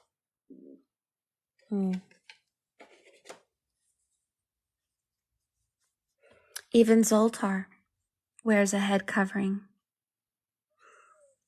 See? Head covering, head covering, head covering, head covering, head covering. I've been doing this for a long time. Spirit's been telling me for a long time. Put a head covering over your head, and I didn't figure it out. I was like, oh, that's so cool. Didn't even think. It was Spirit telling me to cover my head. Look only within the looking glass. Don't look outside. And protect our heads at this time. I've been told this for a long time, here too, there too. It's time to protect our heads because many of us are up here now. We're not here, and these things aren't eating us or biting us, but they could still. So I don't feel attacked personally. I think that if we're illuminated, they cannot see us or detain us, but that lying over someone's head right there. I mean, literally, we've been shown this again and again and again. Protect our head now. It's time.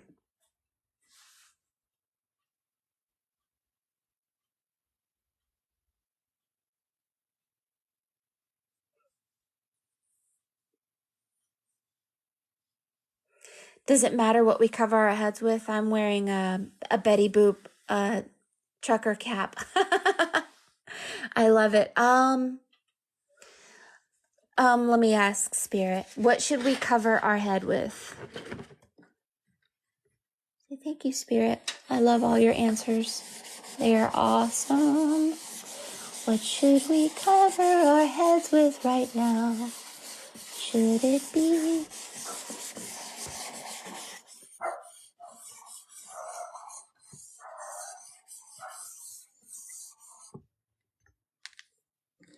Spirit says,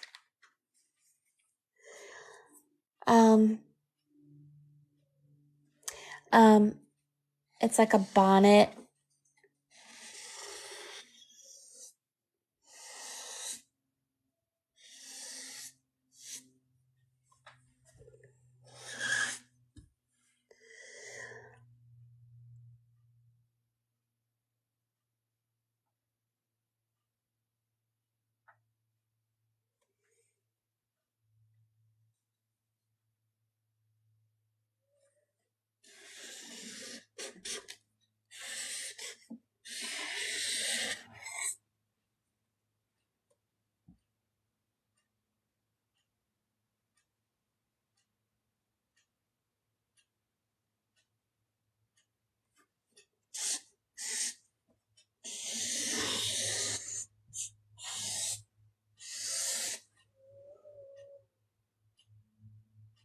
Not just our head, but our body should have like linen or cotton. This is a person not protected, and Spirit is showing us what's happening here. So there's a bird.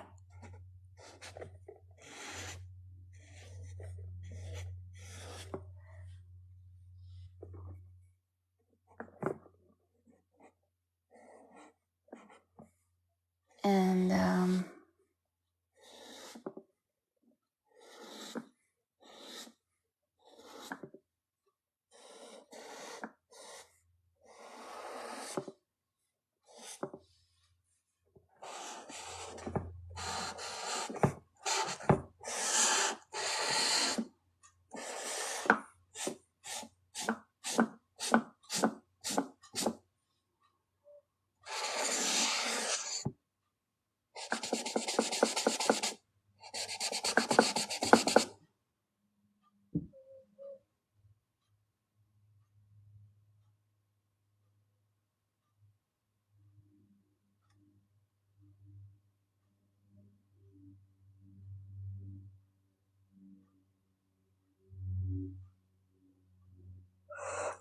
basically, it's somebody holding your energy like two rods, like two fishing rods.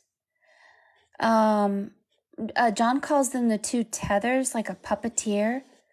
And what they do is they can take your two tethers and manipulate your life and make, like, well, it's like what the Christians call, if Satan is out to kill, steal, and destroy, like make your husband cheat on you, make your wife do something, and make terrible things happen. They literally take these two strings and they mess with you.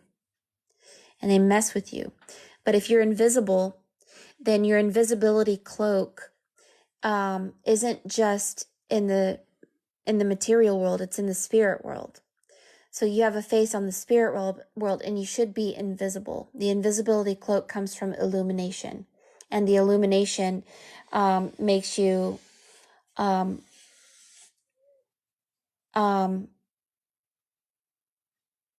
invisible to the spirit world.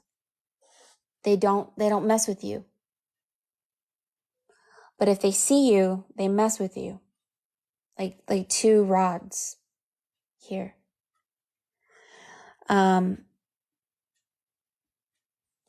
But there's some kind of frequency going around here.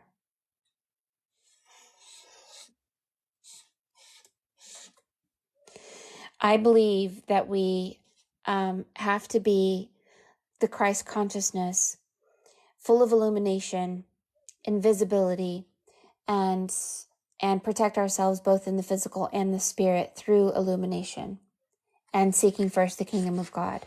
Otherwise, the dark ones see us and detain us and mess with our lives.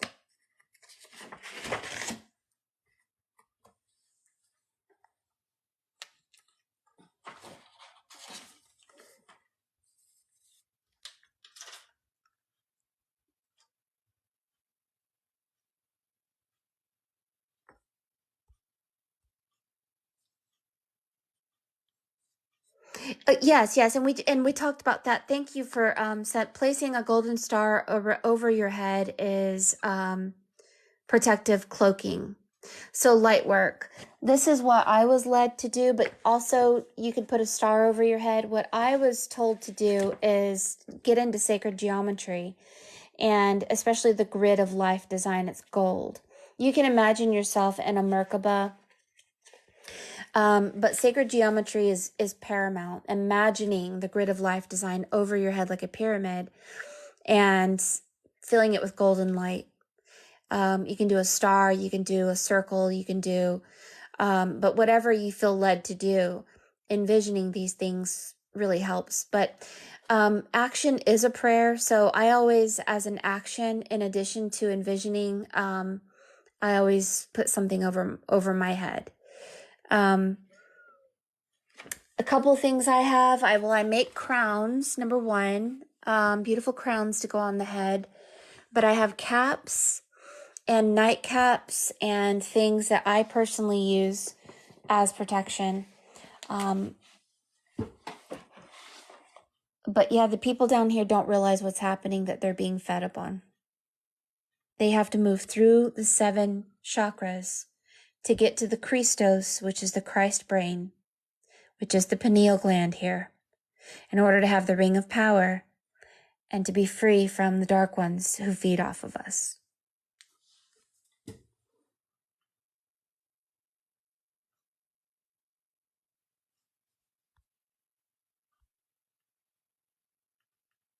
Oh, you sleep with 2 crystals, Lumerian crystal. Ooh, I love that.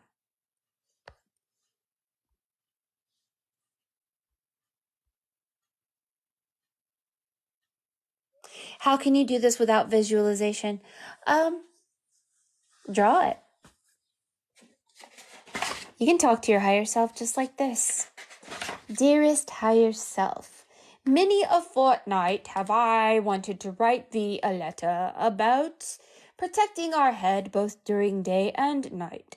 After all, life is but a thought and a dream, and I do not like my thoughts as of late. So let us have wonderful thoughts and a wonderful life, and let us see what we look like with a beautiful, beautiful head covering. Let's make a head covering with a crown of stars, and let's make a diamond,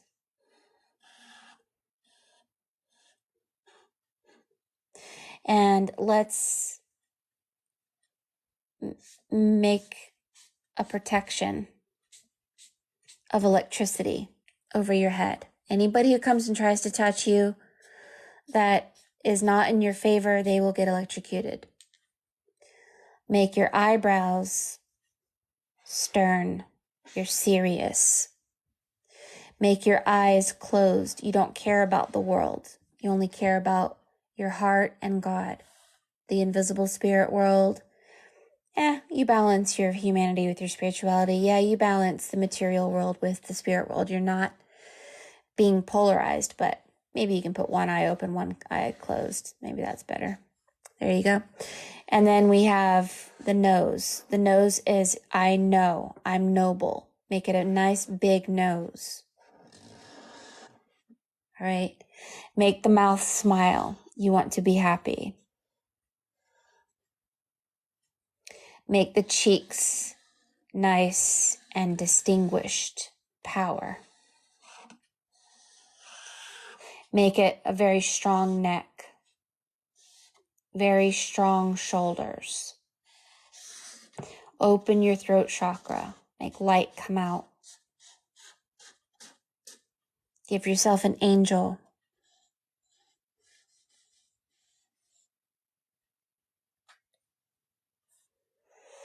Give yourself ears to hear God. Make the ears huge. You really want to hear God. If you want to speak as a prophet, open your mouth. Say that you're ready to speak the voice of God. You don't want to speak your own ego. You don't want to speak yourself. You want to speak God. Make that voice so strong. It is electric, and it goes through many timelines. Draw it. Talk to your higher self through drawing. Let your higher self talk back. All right, higher self, I told you that I want to be protected with my crown. I told you that I want to be a prophet. I told you that I want to see in the material world and the spirit world. I told you I want to hear you. I told you I want to be strong. Now you talk to me. So here, you talk to your higher self. Now let your higher self talk to you. Your higher self will respond. Dearest friend, many a fortnight have I wanted to tell you some things that you should listen to also about different worlds and about your energy, all right? The very first thing I'm going to tell you is that you hold this magical thing in your hand.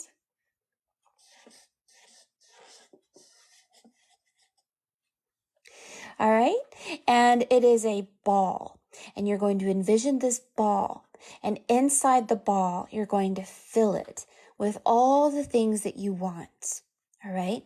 Now, your head should be a tetrahedron, the number 8. Your higher self says, I've told you this 1,000,000 times. Like right here. This is the number 8, just backwards. 8. Where do we see it over here? We saw it here. The number 8 on the head. The number 8 on the head.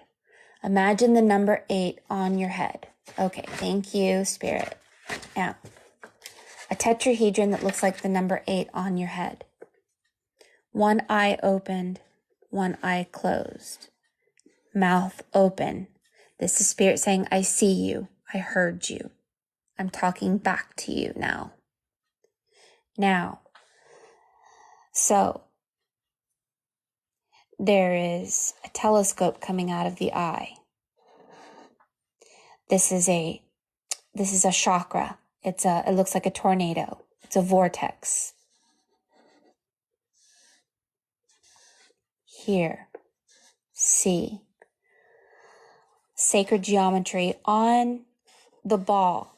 Envision sacred geometrical shapes within this invisible ball. Make the ball grow. Envision this ball growing.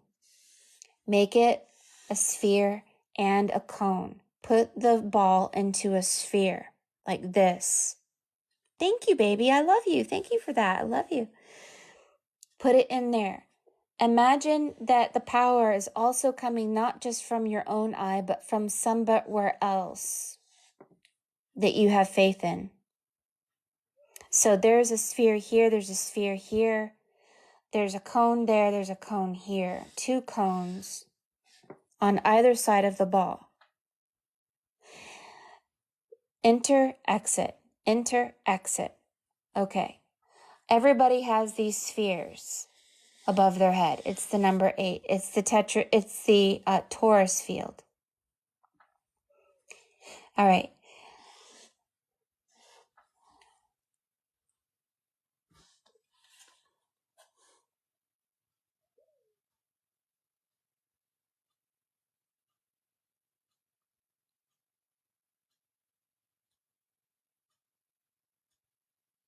In one hand, you're going to hold your right hand out. So says somebody, Spirit. You hold your right hand out. With one eye, you're going to imagine a sphere. I don't know what the color of the sphere is. Put triangles inside. Put your intention inside. Make it electrical. Feel it. Feel it with energy, joy. Do it with the heart of a child. Put this cone on one side, this cone on the other side. These 2 cones electrify it. This one comes from your imagination. This one comes from somewhere else. A higher self or something. Well, anyway, your higher self says you do half the work, they do half the work. So, in the hand over here is another number 8 that goes down like that. And out of this number 8 comes this fish. And this is a crack opening up, a portal. There's these beings with these things on their heads.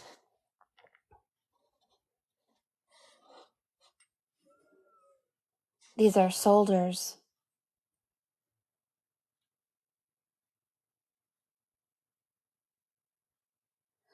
These are poles, 1111. It goes like this. It's an animal. This looks like Anubis.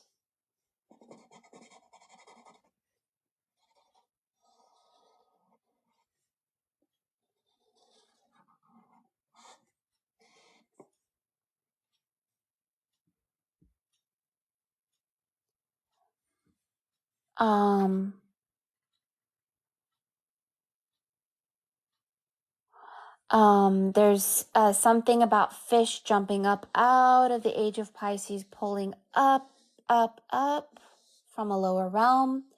They're coming up like waves, fire coming up, water coming up, things are coming up.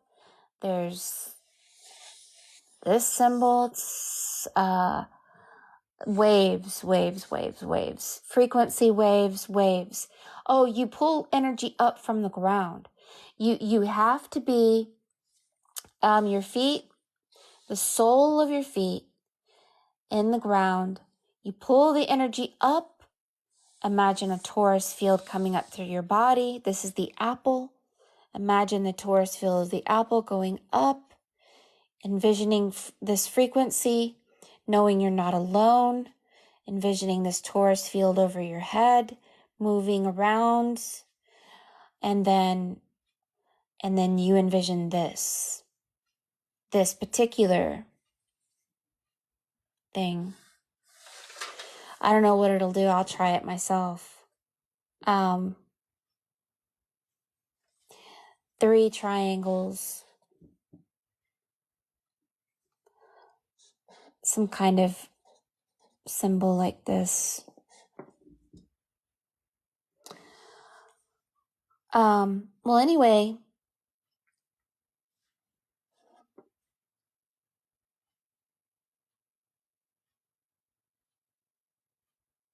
you guys know that your torus field looks like an apple. It goes in and out. Your torus field can get entangled into the World Wide Web, known as the net.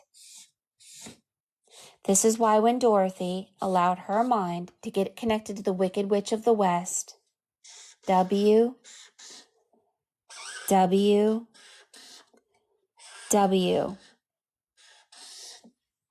okay, WWW, Wicked Witch of the West, World Wide Web. Your torus field can get tugged into this net and it'll mess this up. So your torus field can be activated and go pull up and around or down and around. And you have the ability to use the ground and the earth to pull energy up and move it unless your torus field is entangled or cut. If your torus field is cut, this is an apple with a bite out of it. And you're losing power, you can't function, you can't envision, you're losing power. So when Dorothy's energy was connected to the World Wide Web, the Wicked Witch of the West, here came a tornado. And her house was sent to a different world. This is your consciousness sent to a different world under the power of the Wicked Witch of the West. So envisioning this symbol, this number 8, this eternal symbol this way, according to, I don't know who I was connecting to, somebody's higher self. This keeps, this is your brain. Your brain looks like this. Envision your brain looking like this, but moving and alive. like this. And know that you can pull energy through the center. Moses parting the waters. Your brain is 88% water. And you part the waters through the center. That's the pineal gland, the Christos of the brain. Your brain, imagine this like this. That's how it works. And for some reason, I don't know why, envisioning this. I envision a blue ball, and I take this blue ball with both of my hands, not just with my just right hand. This one's saying just your right hand. Your left hand is doing something else with somebody else's energy. I don't know what. Well, anyway, I use both my hands, and I just see the ball, and I put all my intentions in the ball, and then I put it in my solar plexus, my stomach. But this one's saying your feet should be grounded, and you should pull the energy up from the earth, like waves up. It says W-A-A, way. And W-A-A-V, wave, W-A-A-V, like some kind of frequency wave. You have the ability through the torus field of your brain, pull up the energy, envision a ball in between two cones. I don't know what this means. I don't know what that means, but it looks like your higher self. One of you guys has a higher self that looks like a dog or Anubis. And your higher self and you envision this torus field above your head, both of you, and somehow some miracles begin happening. But you have to connect with your higher self. Your higher self and you have to be able to communicate like this. Dearest higher self, this is what I want. Dearest lower self, I got your back, but you have to do this. And you're like, fine, but I don't know what that means. And your higher self says, you're ignorant, aren't you? And you're like, yeah, I have no clue. And you have an argument and you punch your higher self in the face and your higher self slams the door. No. I don't know what it means. I mean, I'm guessing that there's a third element, like a third person involved. And this third person is an energy that is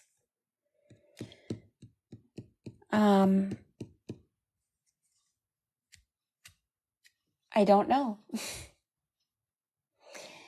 They don't have a brain like this one. They have an antenna. Their torus field that goes like this is being held by this. They don't realize that their torus field has been removed. They have an antenna now. That's all I can think of. I have no idea.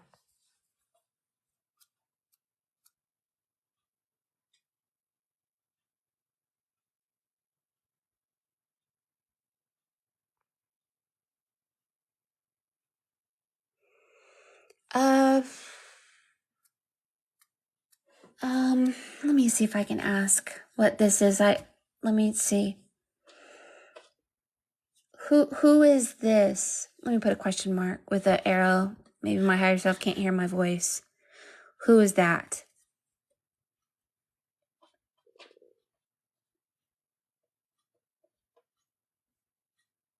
So there's a line going into his ear and into their ear. Ear, ear, ear. A piano key. Sound.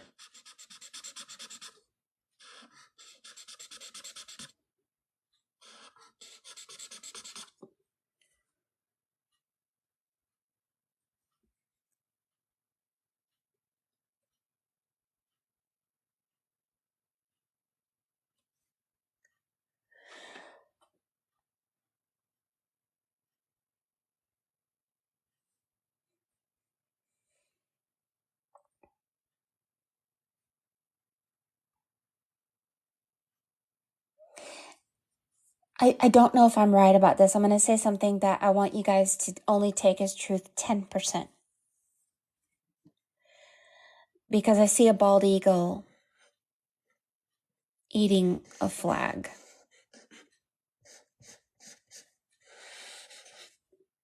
So take this only for information. 10%, I believe this to be true. 10%, maybe less. All right, so there are jerks in the world. They're like robots. They don't have a Taurus field.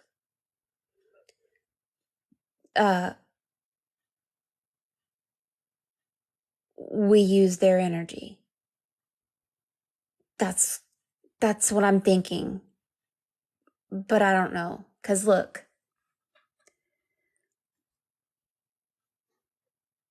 they don't have a Taurus field over their head. It's an antenna.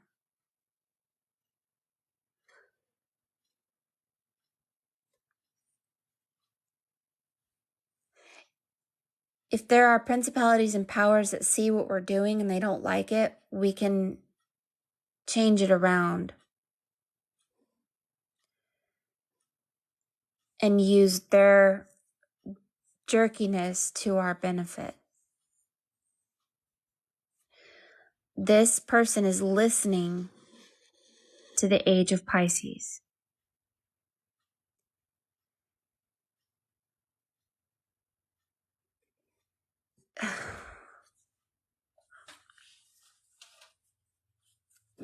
The energy of this tube comes from them. Is this a planet? Is this a person? It's more fish.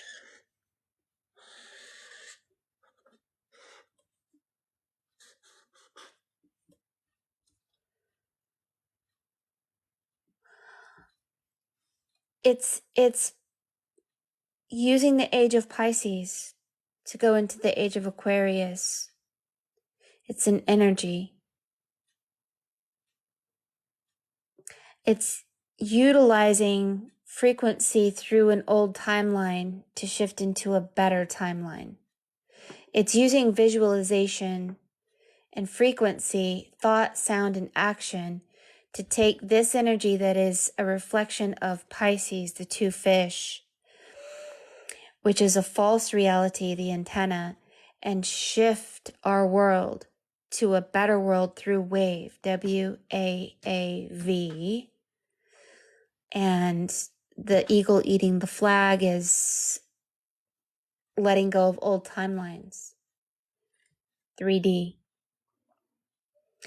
That's my temporary opinion. And only take that as 10% truth because I'm not really sure about that.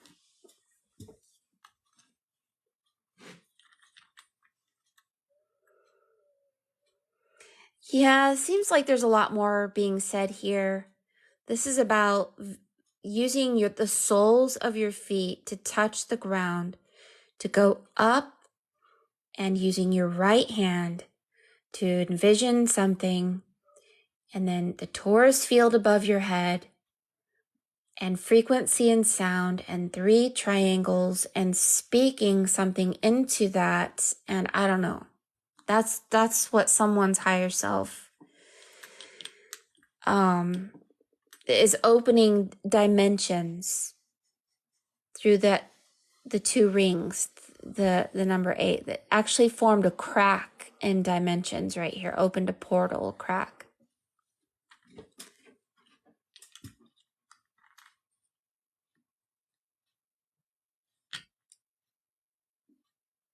Yeah, that's thank you, Curious Knowledge. This is pretty much what you saw. It's opening portals through visualization, especially sacred geometry. It looks like the sphere and the cone are pivotal, but also the number 8 on its side is the 2 left sides and right side of the brain that makes a torus field. For some reason, that makes a portal, like you go in and you come out, or you can go in this way and it goes out that way. It's like a double mirror. I don't know.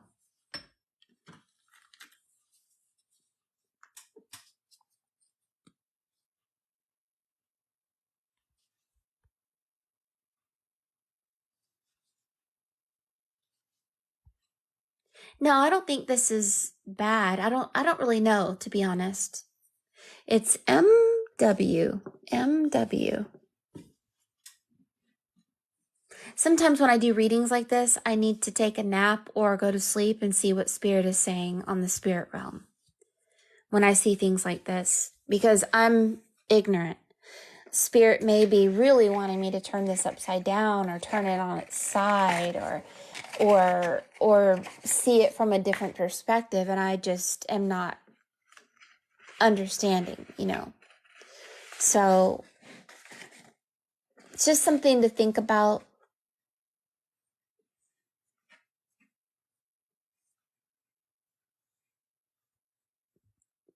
The eagle takes things and renews them, transforms the energy. So the eagle eating the American flag and the age of Pisces kills these energies and rebirths them into something new, opening portals, something like that. That may be right. Scorpio is also the eagle. Thank you, Light Chrissy. Yes.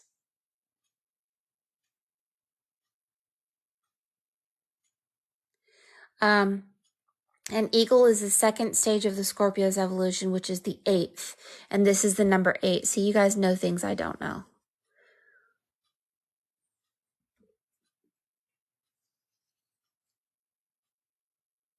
But you can see if the Taurus field is circle, circle, circle, circle, split, where the center, the pineal gland in the center, is an idea that can be manifested outside of ourselves through sacred geometry. If you've ever watched Gaia and you watch sacred geometry, that dude literally says that you can change and transform your entire world by visualizing sacred geometry. And I'm like, come on. But that's what he says.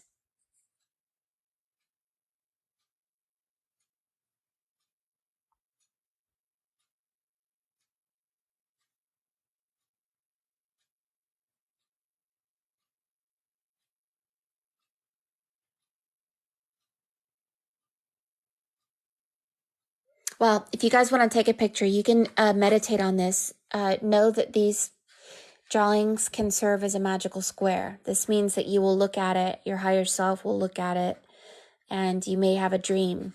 So take a picture. I'm going to count to 5, 3, 4, and 5. If you want to take a picture of this is a picture of what you want to see in the physical, to see in the spirit, to hear the voice of God.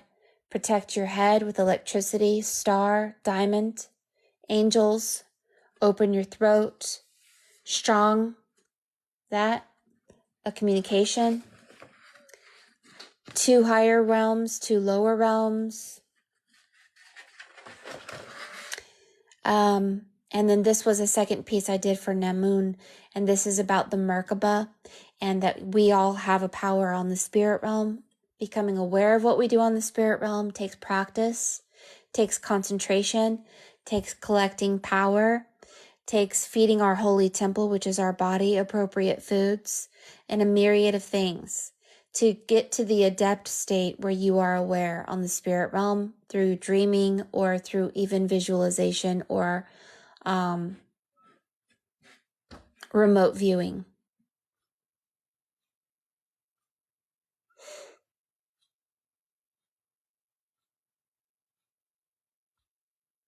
Yeah, this one with the 4 squares has a lot in it. It's a lot.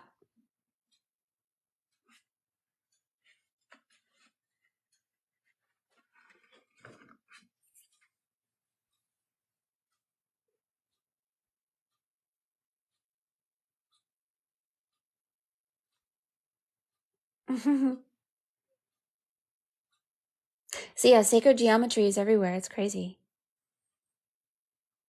And here's the thing. Let's say you have a sacred geometrical shape to your spirit you don't know about. Let's say you look like a triangle, I look like a square. We meet someone who is a sphere.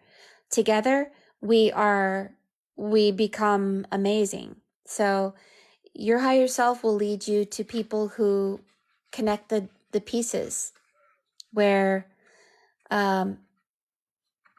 somebody may light a fire within your consciousness. They may light a fire in your heart. and they will be the perfect piece to the missing link. This is where John comes in. This is where I love going live with many people here who are just a piece of the puzzle. And when we bring all the pieces together, we're like one big family, and it makes a beautiful picture, I hope.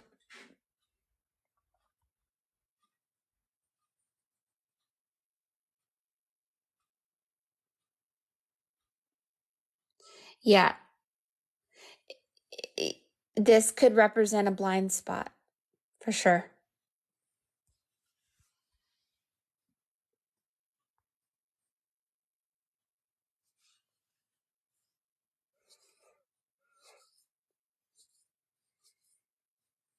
Oh, hi, Cosmic Ray. How are you, darling? You doing okay today? Is the weather getting warm for you? Have you gone to the water yet and went swimming? I love your videos about going swimming.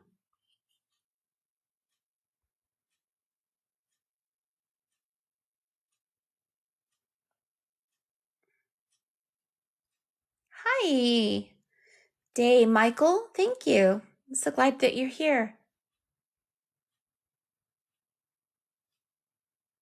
Oh, the snow finally melted. Snow? That always is so shocking to me. I haven't seen snow in so long. It's like 90 degrees here today. Yesterday I was at the Springs. It was like almost 80 degrees. Oh, it just hailed there. Oh my. Yes, we all heal and learn to grow together. I love that. I swim in my bathtub daily. You pretend you're swimming. Do you pretend like you're the mermaid on the movie Splash? You have that screaming, screeching.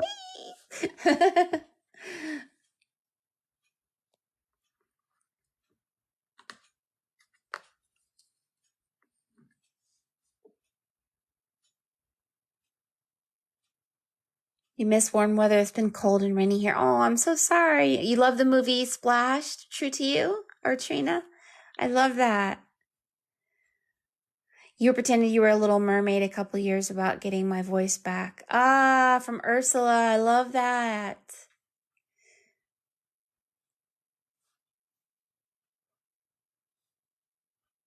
Oh, you're going to go to Ocala. That's near where Opal Star is. Love that. Yay. Well, we want to have a retreat. I'm turning my forest fairy into a spa. It has a massage table. It's going to have, the feet therapy. It's going to have everything. I make all those products. And then, of course, we have the springs here. Vortex Springs, Ponce de Leon Springs, Morrison Springs, Pitt Springs, Williford Springs, Cypress Springs. And the springs is a vortex that comes up from the ground, which energizes your body. I swam in it yesterday. I was just like, ah. I love it. It smells so wonderful. And I just want to have like a retreat where you guys drink the living waters. We activate the waters. We play with putting stones, crystals in water, magnetizing our water, baking soda to raise the pH of your water, Himalayan sea salt to add 84 minerals to your water. What I want to do is have a little class on teaching just the myriad of ways to activate water, not just through sound. You can activate your water with sound, magnetism. You can take your water and put it under the moonlight with a crystal, and it gives you power. And literally, I'm telling you guys, this really works. You take a crystal bowl, you put a quartz crystal, you take a glass bowl, you put a quartz crystal in the glass bowl, you put it under the moon, with clean water, rainwater, well water, spring water. You put the crystal in, you put it under the moon. If it's freezing where you are, you may find an icicle growing up out of the bowl, defying gravity. When I first did this, an icicle grew up out of my bowl, defying gravity, when I lived in Atlanta. And I drank it, and it just, I don't know what it does. It energizes your spirit. It's just amazing. But what I want to do is swim in the spring water and talk about the energy of the earth and how the power of the springs is so important talk about how your brain is 88% water. This is that number 8 again of the brain. Talk about how to energize and activate the water outside of you and inside of you. So since your brain is 88% water, you can activate the water in your brain by sun gazing with your eyes closed, putting your feet on the ground, pulling up that energy into your torus field, licking rocks. Geologists lick rocks. Why lick a rock? They have minerals. Some rocks are very healing for you. How do you activate the water that's already in your body? You can lick Himalayan sea salt. You can lick rocks. You can drink moon water. You can drink electricity water, lightning water, water that was sitting outside during a lightning storm, and drink that. So I want to tell you guys all the ways that you can activate your water. And by extension, your body is a water filtering system. How do you activate it within your body and outside of your body? There are many ways. Drum circles, frequency, binaural beats, singing, dancing, fire, all of it. It's awesome. Now, John talks about laying down so that your heart chakra can feel the earth. And so there's some secrets here, especially here. There's something about WAAV, a wave coming from the frequency of the earth up through the myriad. This is F, G, A, B on a piano. F, G, A, B. So there's something about the key of F and envisioning all these things with your eyes. And I know all of you guys want to go on a retreat, and I want to make it for you. I'm doing it. I'm making it for you. I'm preparing it. So that if you decide to take a trip to Florida, Panama City Beach, Florida, I have the Emerald Waters. We have the Emerald Springs. This place that I live on an ancient map is called the Emerald Mound. This emerald area is connected to your emerald heart chakra. You will get that emerald color in Emerald City in your spring water. We'll go to the ocean. We'll go to the springs. We'll collect kaolin clay from the side of the bank near Cypress Springs. I will show you some secrets. There are so many amazing things that we can do. And God knows what would happen if we do it together instead of just individually and alone. So I'm excited. I want to teach this. This is what I love to do. Teaching how to be, but here's the thing. You can't be boring. You can't be like a know-it-all. And if I become a know-it-all, you can stick your foot out and trip me because I deserve it. I don't want to be that. We have to have the heart of a child. We have to giggle. We have to play. We have to have fun. I can't stand boring retreats where somebody stands up and says, let me tell you for hours and hours what I know and what you don't know. It's like, shut up, right? I even tell myself, shut up. I just want to play. Look, we will have fun. We will go in the springs. We will swim. We'll go to the ocean. We will play with different water, putting water in copper, putting water in crystal glasses, putting crystals in it. Utilizing salt, baking soda, magnetism, rocks, sound, all kinds of things. And most importantly, will have lots of different kinds of foods that are also filled with living waters. Like watermelon has living waters in it. Fruit is so powerful also. We'll talk to the frogs. I live on a swamp. There's frogs everywhere. Like literally my daughter went to my little pond by my shop and she said, oh, hi, frog. And he went, blah, blah, like started talking to her. So, I want to do this. I just want to make sure it's fun. I definitely don't want to invite people where they're like, well, yeah, I understand, but this is my belief and this and that and this and that. And I guess I have a fear of serious people because I will fall asleep. I want it to be adventurous and exciting. Oh, yes, you have a copper cup, and you gave me a copper cup. Also, reminds me of a song. All I want is a proper cup of coffee made in a proper copper coffee pot. I may be off my dad, but I want a proper coffee in a proper copper pot.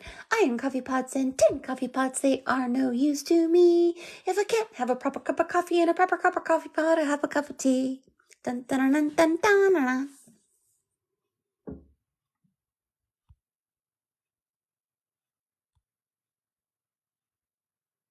Yeah, I'm tired of being serious too. Serious, go away. Serious, go away. Let's do something fun. Here we go. Here's a planet. All right, we're going to do a planet. Hold on a second. Let me use my other hand. Let's do something fun, you guys. Let's quit being serious. All right. Here's a planet. This one's emerald.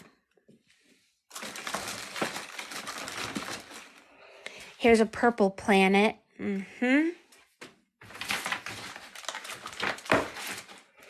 Here's the moon. Here's Earth. Some other planet. I don't know what that is. Saturn. There's a planet. Okay, let's see another planet here. This one is...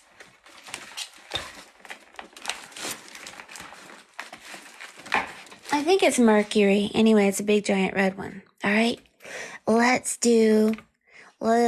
play. All right, so let's just see what Spirit says. We're gonna go around and around and around. Here we go. Let's let this one talk. Round and around and around. Round. Okay. This one.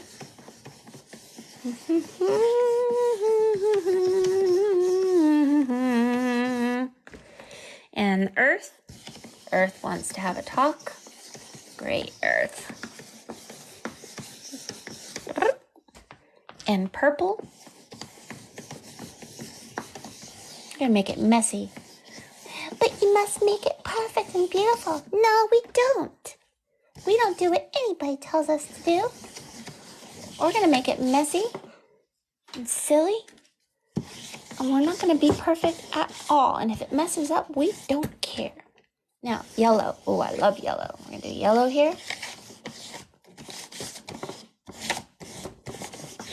There. Now, I'm gonna tell you what I see in you guys. Here is your little angel child self. Ta ta ta ta ta ta ta ta ta ta ta ta ta ta ta ta.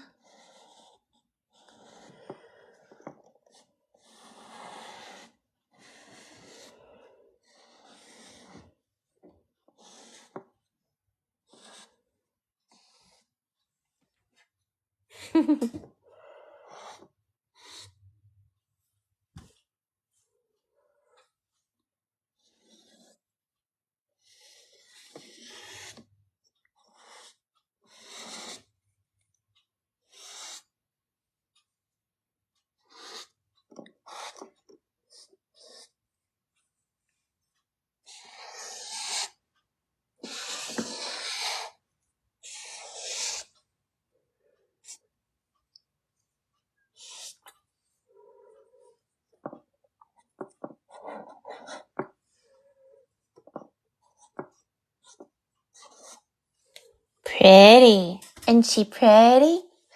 And she has something to say.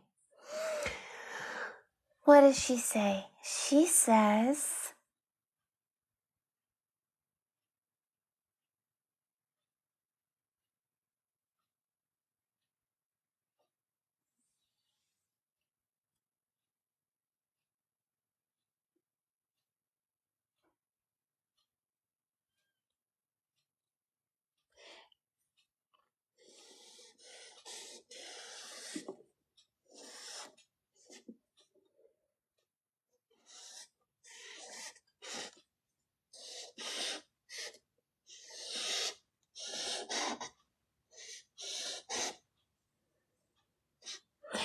Somebody's going to receive a miracle. Look at all those rainbow colors in her hair. Are you going to receive a miracle in your life? Uh-huh. You don't know. Maybe you're going to be so happy that you're going to feel so loved and you're going to feel like dancing and flying.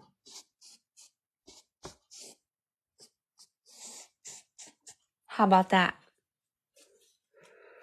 So says all the planets that we just drew it with.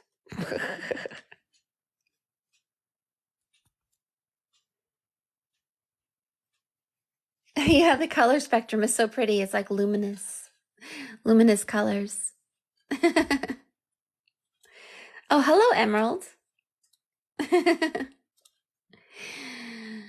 We're going to have miracles. Yay.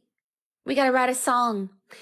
One thing that we should always do is write songs. Every time somebody says something fun or we just see something fun, we got to write a song. It'll be like, miracle, miracle. Today is the day for a miracle. I loved you yesterday, I'll love you tomorrow. We will never be filled with sorrow. I am yours and you are mine. Together we are just very fine. We'll fly through the sky and be by and by.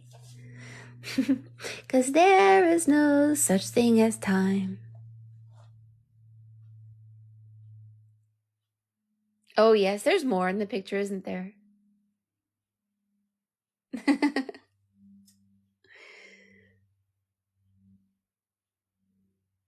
Ah, thank you, Kit Kat. I love you. Oh, you need to write a love bomb baby song. Oh, I love that. Okay, so I have a song that I'm going to be writing today. And I started writing it, and then somebody texted me and said, "Hey, I ordered a reading from you in February, but they canceled or something." And I told them they could get a reading later, so I ended up doing their reading today. And but I was writing the song before they texted me. What I'm seeing in the song is that our heart chakra has a voice. And it doesn't speak English, right?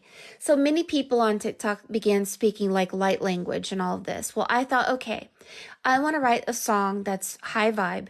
And you know how a baby just talks like la la da da mama papa whatever. And I'm thinking that when you're a baby, it's the voice of your heart, right? So I just want to write this song and I'm just going to be like la la blah blah, and let it be kind of angelic, but let it be a song where I actually visualize sacred geometry. I let my heart show pictures in my mind of mandalas or something fantastic, and I just allow my heart to sing, right? That's it. And see if you guys can feel the pictures that my heart is sending out through those sounds and see if we can pick up on the energy of it, right? One of my favorite vocalists is Lorena McKenna, and she traveled the world finding sacred sounds and utilizing these life-giving sounds to her music. And I kind of want to do that, although I'm obviously not as adept at writing music as most, but it doesn't matter. I think what's important is that we sing what our voice and our heart wants to let out that's not English, and we allow this miracle to happen because we allow our heart to sing. We allow the voice of it and the visuals. When I lay back in the bath, I see mandalas. I literally can lay back in my bath and I could never superimpose what I see, and I think it's from my heart. I don't think I could ever superimpose it, like literally. But, okay, so let's say my heart sent out an image, and it'll be like a Stargate, like this.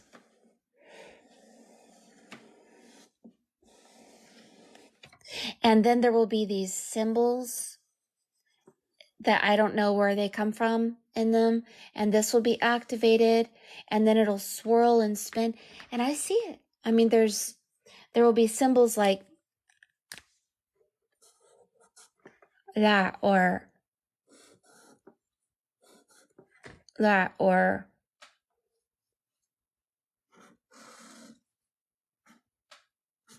that. And I'll just see it. It just comes out of thin air. So if we write a song and we allow our heart to envision something unusual, then maybe it'll be a miracle song. Maybe when you listen to it, you're completely healed forever. Maybe when you listen to it and you dance to it and you sing along to it, that anything that's bothering you will just be gone forever. It'll electrify you. That's what I'm wanting to do.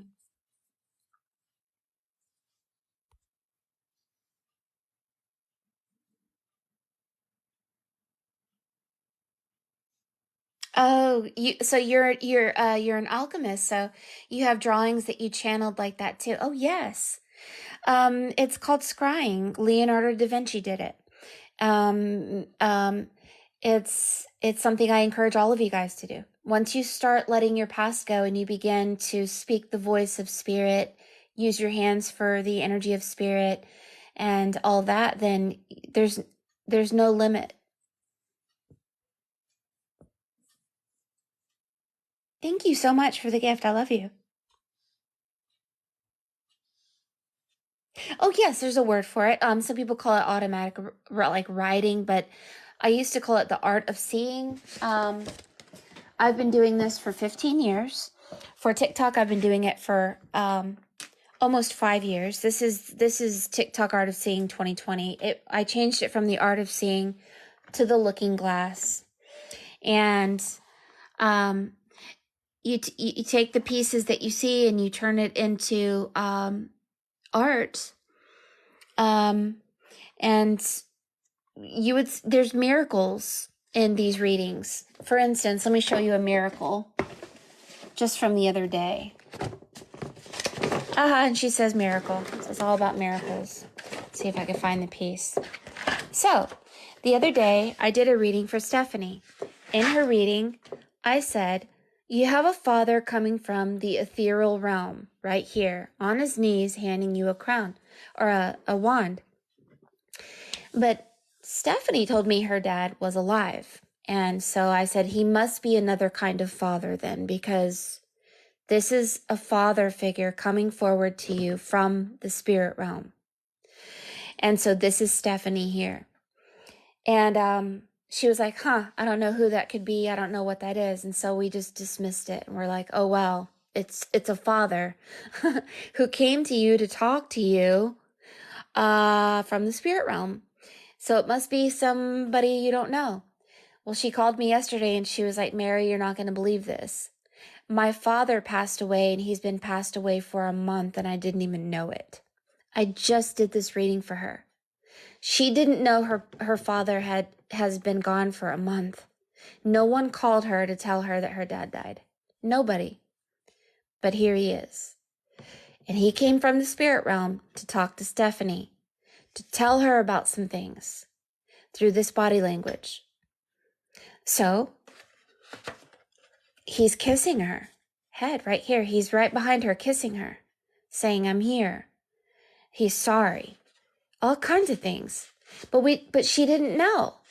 I didn't know either. Thing is, the art of scrying, you don't have the power. I don't have the power. I would never say, let me draw your dad as being passed away, even though I don't know if he's passed. Like, I don't have that ability. It either shows up or it doesn't. But there he is.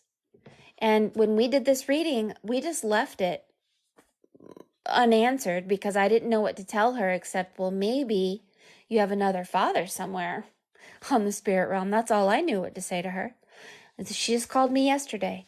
He's been passed for a month, and I just did this reading for her.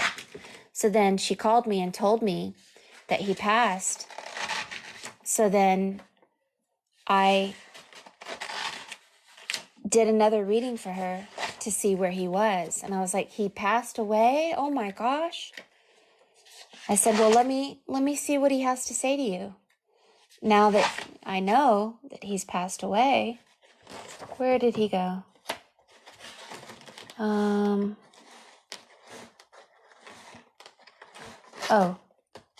Is this her? No, let's see. No, oh, I know. It must be back here. Here he is. So I said, okay, well, let's talk to him again. Here he is again on his knees, but he's young. And he left her his house, but there's a woman trying to take this house from her. And her mother passed. There's her mother, and her mother has someone else who's passed. She has like a merry-go-round on her head. There's things he's sorry about, right? So this is a communication that he was reborn in the lower realm, or something about him being younger, because here, when we did the reading, where he showed up, he looks older. And he was coming forward to tell her something. So when you do these readings, be prepared for miracles. Miracles do happen all the time. Deceased loved ones, spirit guides, all kinds of energies come forward.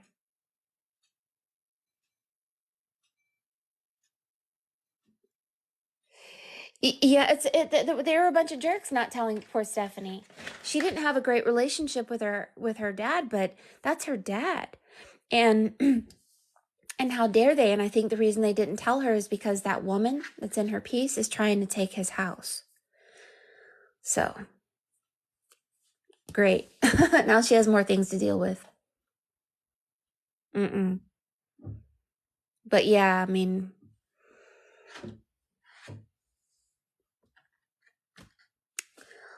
life is strange, but trust your higher self. Your higher self is a time traveler, knows the future and everything. And all you have to do is just trust, have faith, and you can move mountains and do great things, huh? Our light will watch over her. Oh, you guys, yes, please send her love.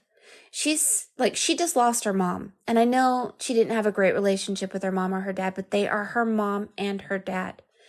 And, you know, she's just been kicked around, and I'm just tired of it. I'm glad that she's leaving their energy and meeting her new spirit family, who has the ability to see through her eyes and feel through her heart, so she's not alone. Because narcissistic family members make us feel incredibly alone. They don't feel how we feel, they can't see what we see, and therefore we feel invisible and alone. And so, yeah, it's really good for you guys to reach out and just tell her that we send her a lot of love. Yeah, she has been through so much.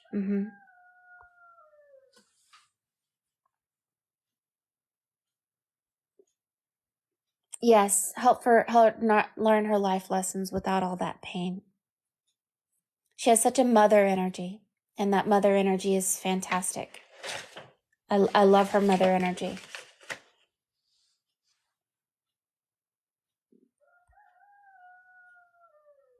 Thank you. Yes, usually on Mondays we have mothering Mondays with Stephanie, but since she just lost her father, I feel like she may want to change it to another day, but it's a day where her and I talk about the mother.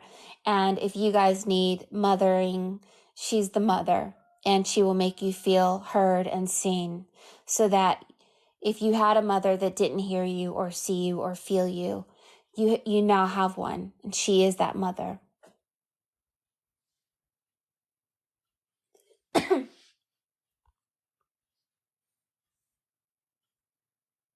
Oh, thank you so much. Yes, I'm your mommy too. We mother each other, father each other, brother, sister each other. And if you need someone to fight with, I will be the jerk sister for you, and we'll have a bubble fight. I'll blow bubbles on you. You blow bubbles on me. Did you guys know that there's edible bubbles? My dog eats edible bacon flavored bubbles. You want to see it? Let's see if I can do it. Let's see if I can go see if Saul is here. I'm going to blow some bubbles for Saul. Let's see. Saul, are you here? You want to show bubble time? All right, let's go get your bubbles.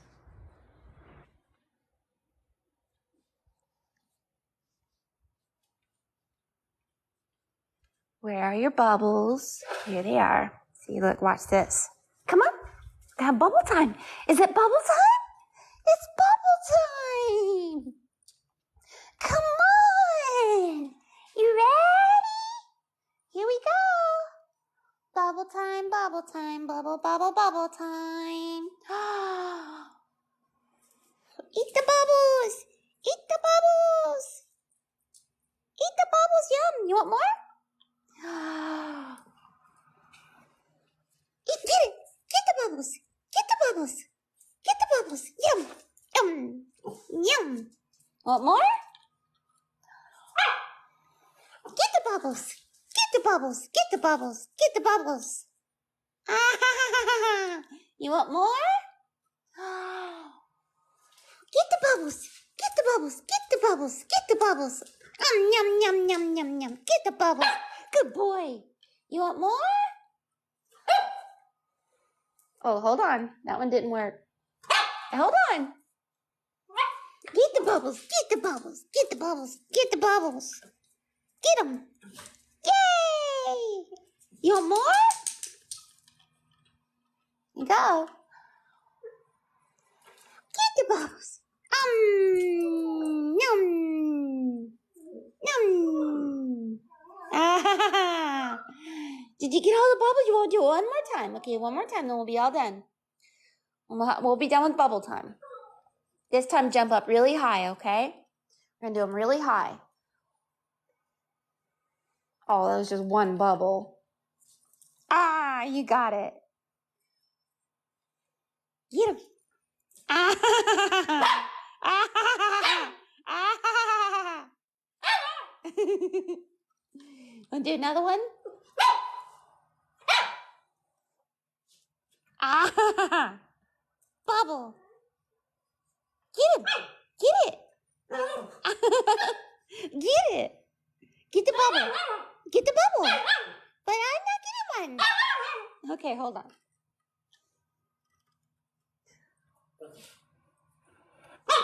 Get him. Ah, ah. There you go. You did it. Good boy. All right, all done. All done. Good boy. Good boy. All done. All done. See, it's called maple and bacon bubble lick. Whenever you say bubbles to him, he just freaks out. He wants his bubble time.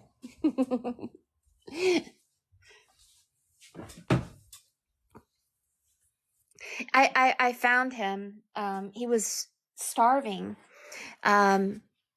My husband and I were going to go see Teresa Caputo, Long Island Medium. And we were in a shoe store, and I had just told my higher self, I said, if you're real, give me a dog, another dog. Cause I said, that'll be a great sign for me. So we're standing in the shoe store, and that little dog was outside, no collar, starving, hip bones showing, everything. And I asked the woman in the shop, I said, do you know whose dog that is? She was like, no. So I picked the dog up and looked around and said, is this your dog? Is this your dog? Is this your dog? No, no, no. And I said, I'm taking him. And my husband was like, no. We have a hotel room. They don't allow dogs. We're going to see Teresa Caputo. And I said, this is a dog from my higher self. So no, he's coming with me. So we canceled the hotel. We went and saw Teresa Caputo and brought him home, and he fits in so well. And I love him so much. And he's hilarious. He's really funny. We play hide and go seek and everything. He's really fun. I know, right? It's a beautiful miracle. Ask your higher self to do something. I mean, don't be outrageous with it. But I was like, If you're real, I want Maximus to have a friend. And Maximus loves him. They play all the time. Now, there's a dog across the street, and some other dogs have come into our property, and Maximus does not like those dogs, will basically try to hurt them. This one, Maximus loves him. They lay together, they play together. He fits in just great. Higher self challenge accepted. I love that. Oh, you've been trying to manifest a kitty for your kitty. Oh, that's wonderful. Yes. Were you asking if Teresa was real? Teresa Caputo? Um, I believe she is real. And I connected with her. Um, see, she does what I do, but she sees it in her head. Like when you practice the art of scrying long enough, I believe that you can start doing it inside your head and seeing in your head, not just on paper. And she has that ability to see things. It's a very difficult job for her. So, I mean, if she uses her talent and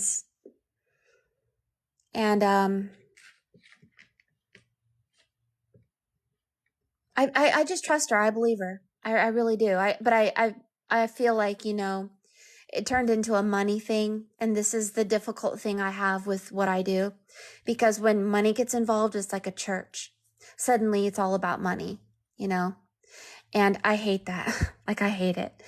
Um, when I only charged $20 for my readings, I had a bunch of people who were mean to me. They were like jerks. And then when I raised my price to $50 or $100, then I had people who respected me. So I was like, okay, the more I charge, the less I'll have to deal with people who are jerks to me, you know. Um, but at the same time, I don't know. Um, it's not easy for me because I can see Teresa Caputo. She had 2 shows, and everyone in the audience has this expectation. Oh, if my deceased loved one really loves me, then they will make Teresa come and talk to me. And that's a lot of pressure on her. She has so much pressure on her, not just to perform, but to be really good at it, to be an entertainer, and to put up with people who are, not aware, are ignorant. And so I could see that it wears her out. Like, it really wears her out. And if money wasn't involved, then she could just go out there and just read for a couple of people and be done. But no, she charged $150 a seat, or at least her managers did. So that puts a huge expectation on her. And so I felt sorry for her.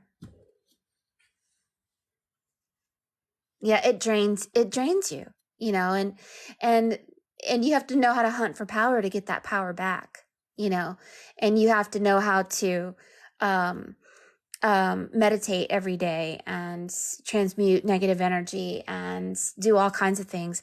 Otherwise, you can't do it. Otherwise, it will steal from your energy and feed on you like a bunch of piranhas until you're nothing but bones. And then suddenly you're like, what happened to my power? And everybody with their full bellies are going to say, yum, yum, yum. I got a little power from you and you got nothing. Oh, now look at him. He's got his stuffed animal. You want to play stuffed animal? Come here. Let's play stuffed animal. Come here. That's mine. That's mine. That's mine. Maximus. Yeah, so it's like, yeah, I love reading. I love seeing the blueprint of your souls. As a matter of fact, who wants a free reading? Let's see the blueprint of your soul. Let's see what's going on today. Maybe a message from spirit. Let's do it in color today, just for fun. But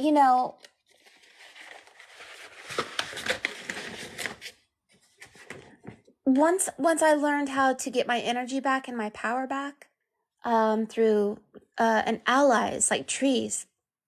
I have trees that are my allies. I have water that is my ally. I have salt that is my ally. I have birds that are my allies. My dogs are my allies. Knowing how to um, give and receive is the male and female energies that I see in your piece. It's not about male and female. It's about giving and receiving. Once you know how to receive, I wished I could have spoken to Teresa. I could have told her, you're giving a lot. I hope you know how to receive. Because that was the hardest part for me, was learning how to receive after I gave. And well, you would say, well, the money was what you got. No. That's the hard part I have, because I get this paper money with someone else's face on it. It doesn't have my face on it. It's somebody else's face, right? And that's supposed to be compensation, but it doesn't compensate me. I have to go and get my power back somewhere else. So anyway, yeah, I don't believe it's because it doesn't have your face on it. If it had your face on it, then that's your money, your power, your energy, but it has somebody else's face. That's a curse. That's a spell. That's an amulet. Money is an amulet. It's a prayer, actually.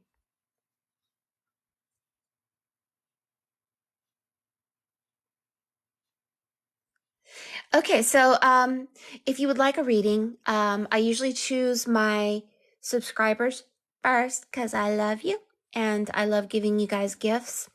But just tell me your first name and what you're looking to see in the reading, or if there's anything in particular or whatever. Okay, Elena, I'm going to pick you even though you're not a subscriber. Just because I see you. But if you're not following me, then you have to follow me back. I don't see that you're following me, my darling. You have a private account.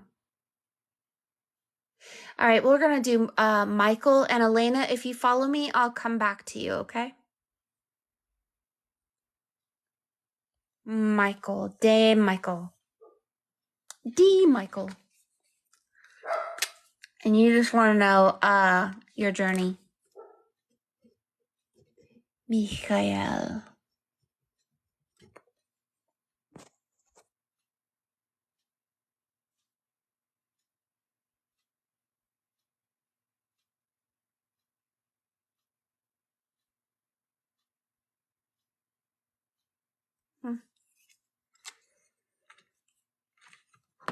I'm going to do your reading in like a brown color.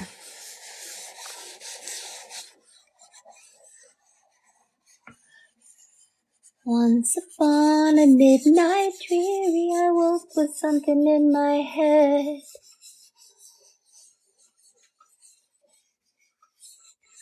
I don't know what you said.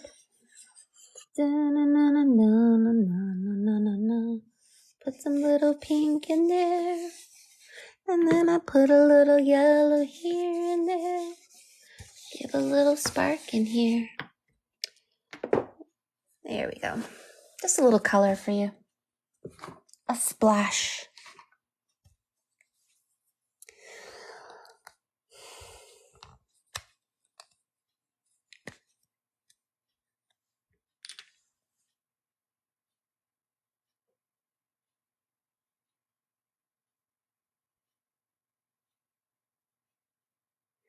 Why are there people standing around someone who needs to be healed or helped?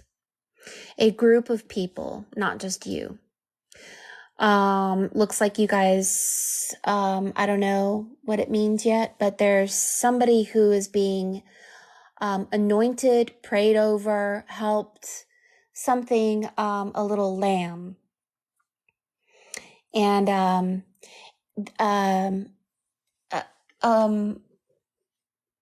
hold on.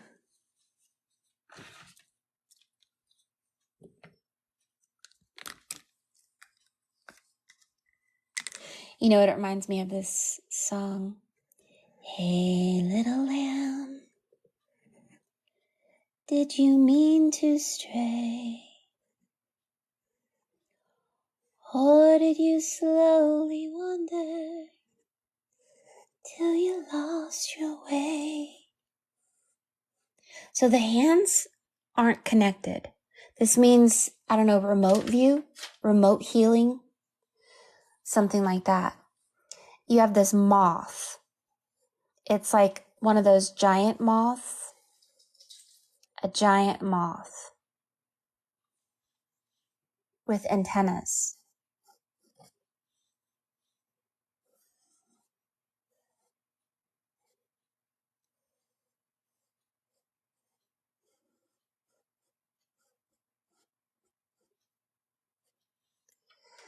And there's a group of people, and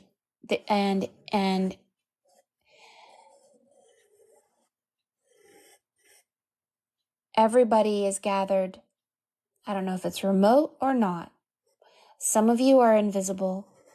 Some of you are not. But you all seem to somehow show up.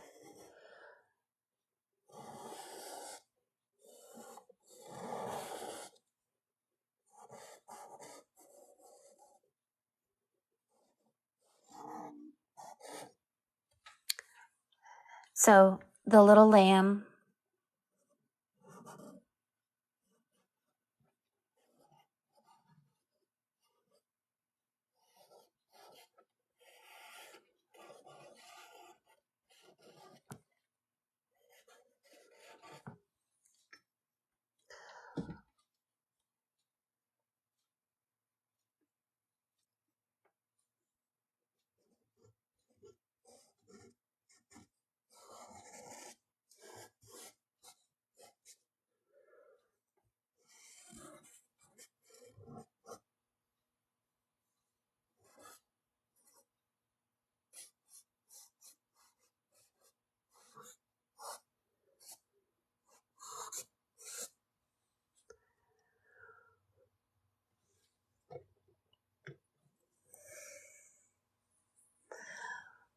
so,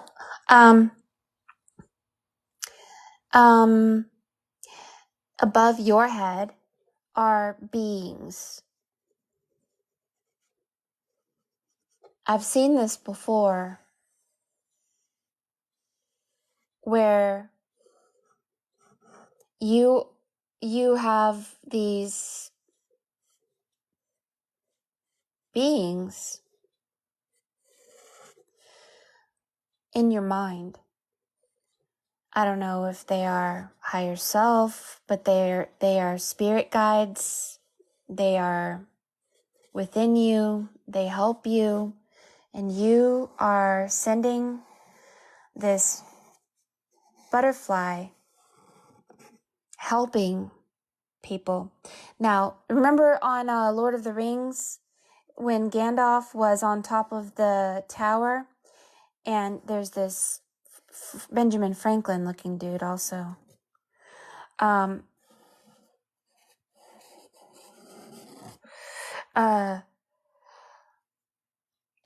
he died, really, but he didn't die. He found a moth, and the moth went and brought him an eagle, and the eagle took him and saved him from dying, basically. So I don't know what you do for a living, but it looks like if you do tarot, this would be a card.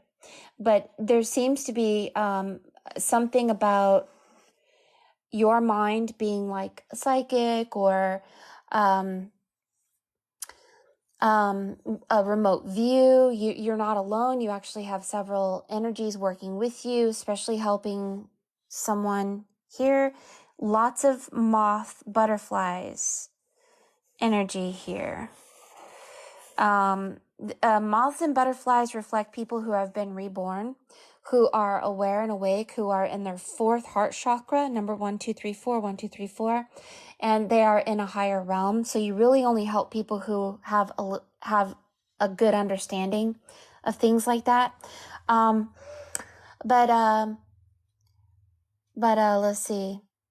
So you have your part of you is invisible, so you're becoming invisible. That's good. And a time traveler hummingbird.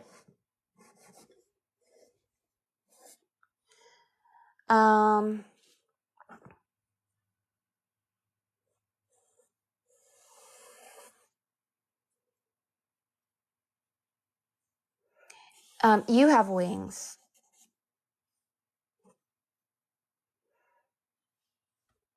I have no idea what that means. So let me see here.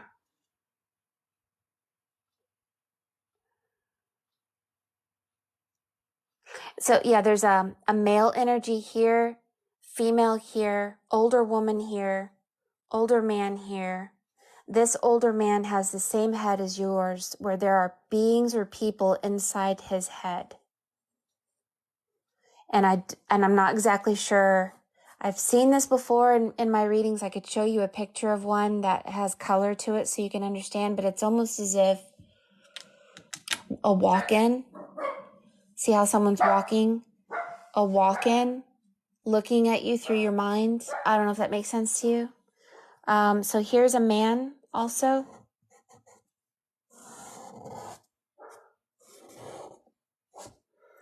And there's a teddy bear.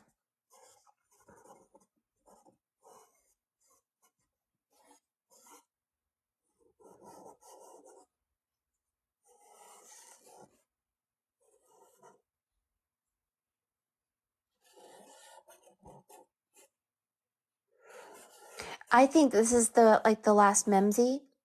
In the last Memsey, somebody from the spirit world sent a teddy bear to talk to, or sent a little rabbit with nanotechnology in it to talk to people. And it's as if this may represent nanotechnology, but it's not bad. It comes from a higher realm, and they used a rabbit or a teddy bear to talk to people to awaken them. And I don't know exactly what it means, but for you, you're here to help people. You don't work by yourself. You are a collective. You work with others. If you are either psychic or read cards or whatever, you are a healer. And it's as if we don't do it alone, because really when you do it collectively, this is remote healing, remote viewing, invisibility, using ancestors, people who have passed, nanotechnology, allies, the butterfly, the moth, to awaken, and help a particular people. So you're kind of standing, but you're also like kneeling a little bit. You're of service to others. And I don't know why you have wings, but you have a lot of wing energy. This one. And the teddy bear is cute, but it has the letter T. And the letter T could be a place you're from. It's not T for teddy bear. It's T for something else.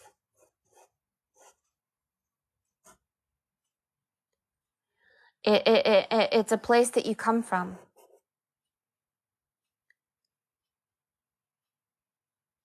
You came from a place that's the letter T. I don't know if it's like T-Giac, T Titan, something like that. 25 was cut in half.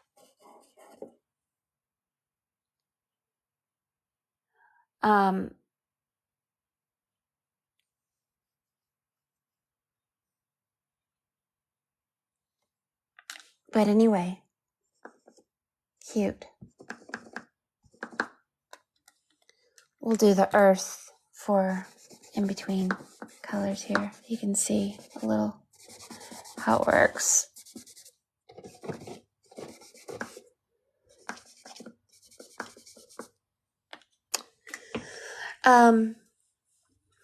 You're at 11 o'clock. This means that you've gone through a pole shift. So this means that not too long ago, You weren't here. You were probably in the upside down world. And you were shifted. And this shift made you feel like you were dying or dead or alone or like Gandalf on the top of the tower. And so let me see where you were. No, let's see. John could tell you. I'm looking for where you were in one of these worlds. Okay, you were here. So there you are.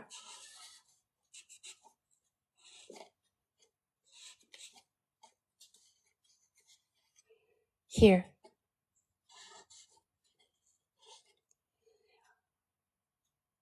You were there, and then you got flipped to here.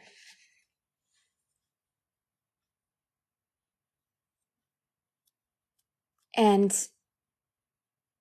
everyone is trying to resurrect that self that you left behind there. Like a teddy bear. I don't know, like there's a man on his side here. So,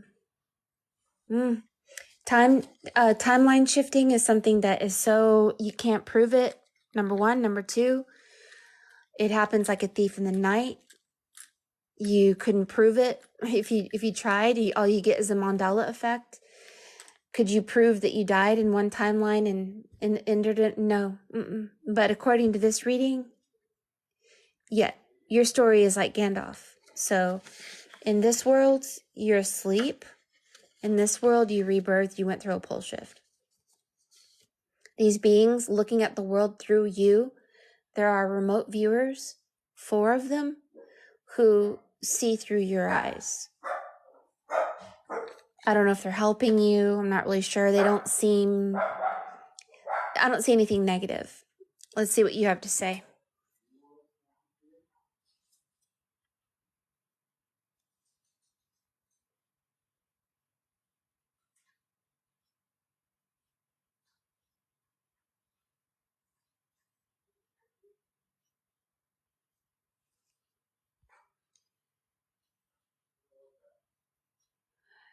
You always dream of worlds with a top side and a flip side my whole life. Well, according to John, we flip like a kaleidoscope 4 ways.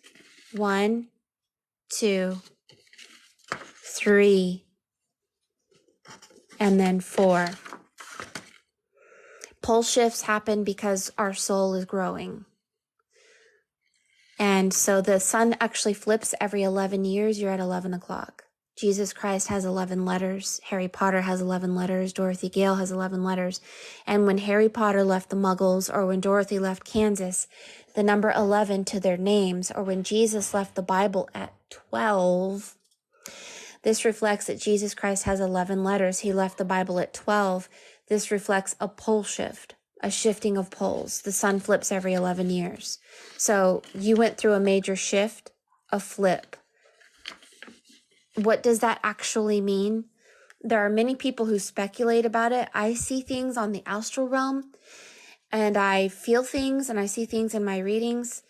To put them in permanent words that sound like truth, I don't think that I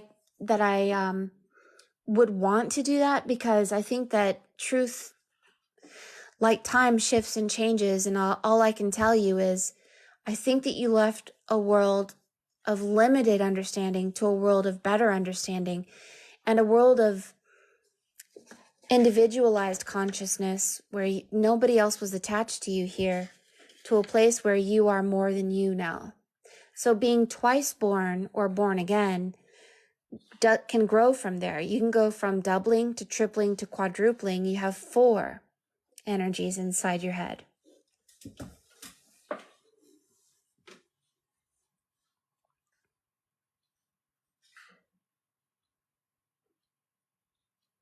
Yeah, you're probably doing much better.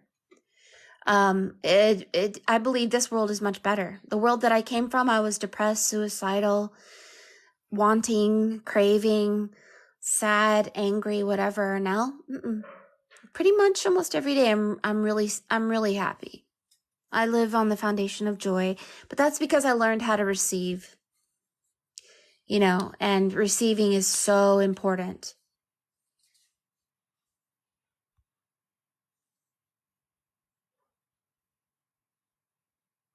Yeah, the collective can be so exhausting because of all the seriousness. You can't enter the kingdom of heaven unless you have the heart of a child. You know that's true. So all this serious talk and banter, oh, come on. Somebody please just blow some bubbles and let their dogs eat them. I mean, we have to play. Our inner child can't be this serious. We can't sit and listen to the teacher. Wah, wah, wah, wah, wah, wah, wah. We'll drift off and go to sleep, I believe there's power and magic in our inner child. And this is the little dog. This is the teddy bear. This is all this here. And I think you're doing absolutely great. And you're not alone. That's where you'll feel so good. All these people around you, ancient relatives, people who are your spirit guides, whether they are here or on the spirit realm, they're with you. They're helping you. That bear right there, that's somebody saying, I just want to be your teddy bear. Put a chain around my neck and keep me everywhere. Just let me be your teddy bear. Anyway, something about the letter T.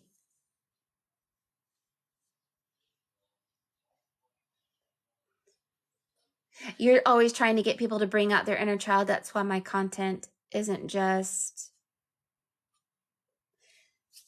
Is there a way to stop living other lives while sleeping? A way to turn it off for a while?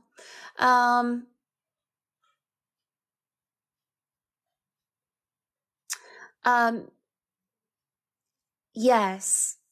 Do you guys want to know my technique? I'll tell you my technique. This is not everyone's technique, though.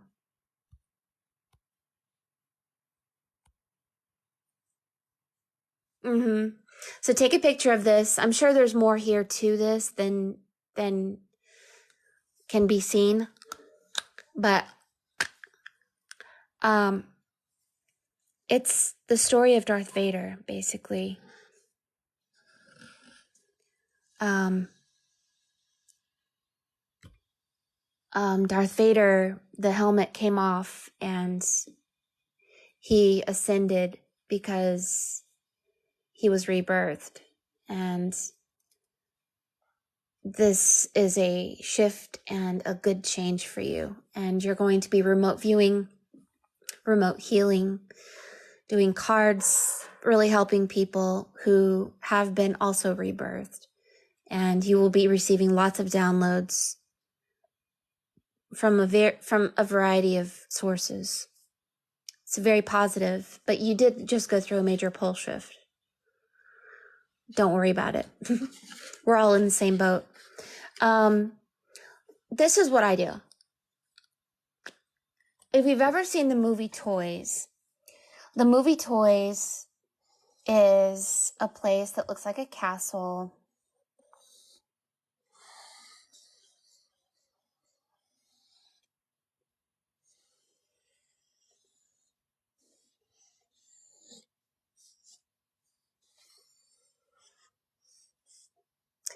And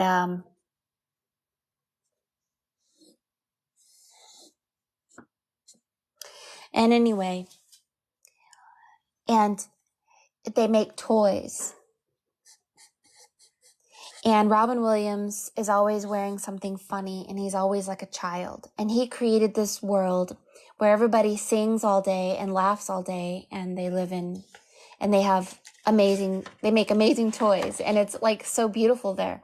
And his sister, who's a robot, makes these press-on clothes that you can snap on dolls with like magnets, and she makes the most beautiful dresses and designs out of magnetized clothing that you snap on. And I love her character. Anyway, she sleeps in a swan. And this swan is so beautiful. It's like a mother swan, like this. And the feathers go up like this and that. and it goes down like this, and it has a top, and she sleeps inside this swan. Aha, this is like the worst person ever. There we go. And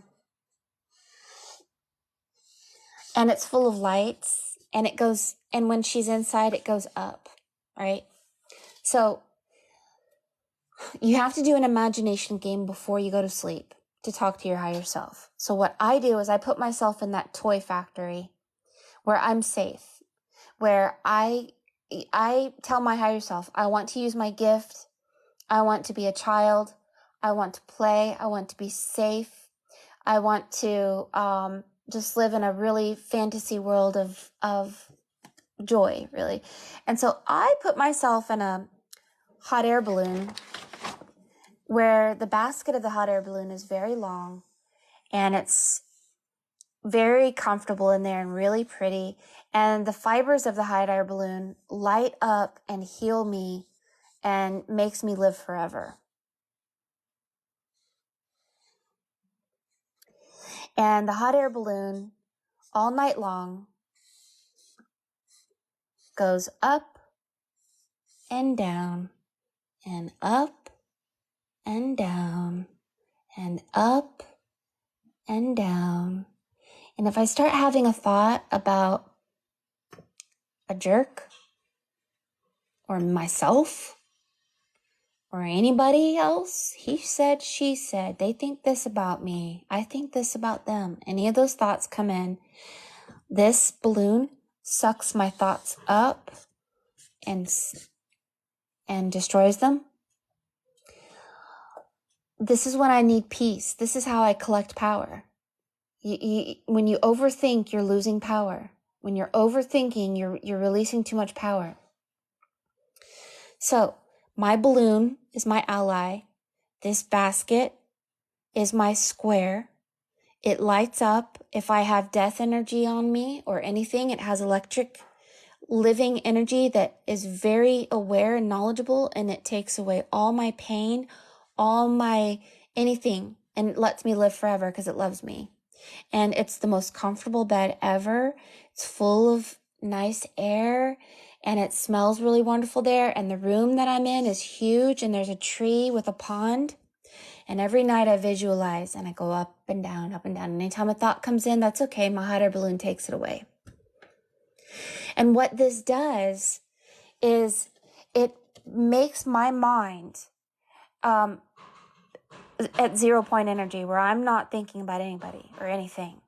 I am being given life energy. Because if we go to bed and we think of our mother, our father, our brother, our husband, a character on television, a politician, somebody on TikTok, your mind will go there. And you will see through their eyes and you will experience their feelings and you'll wake up feeling like crap. So our brain has to be tamed.